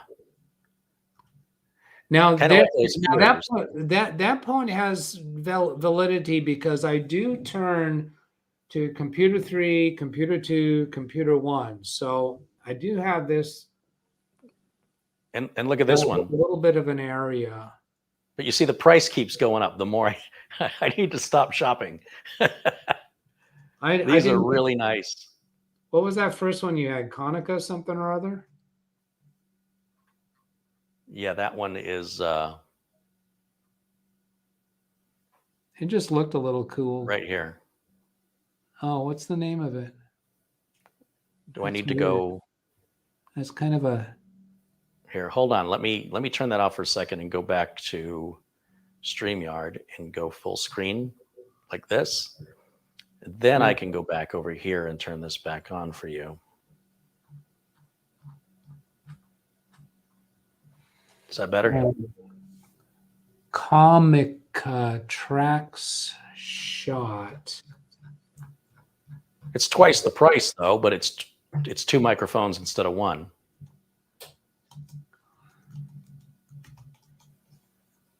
Huh. And that'll pick up stereo. This is a cheaper version of that Rode mic right down here, this Pixel M80, $37.99.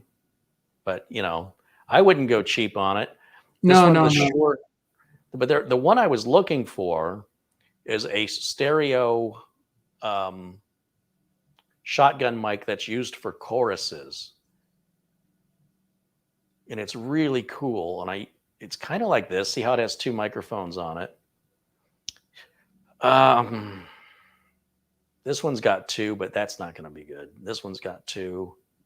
Something like this, where you have a left and a right.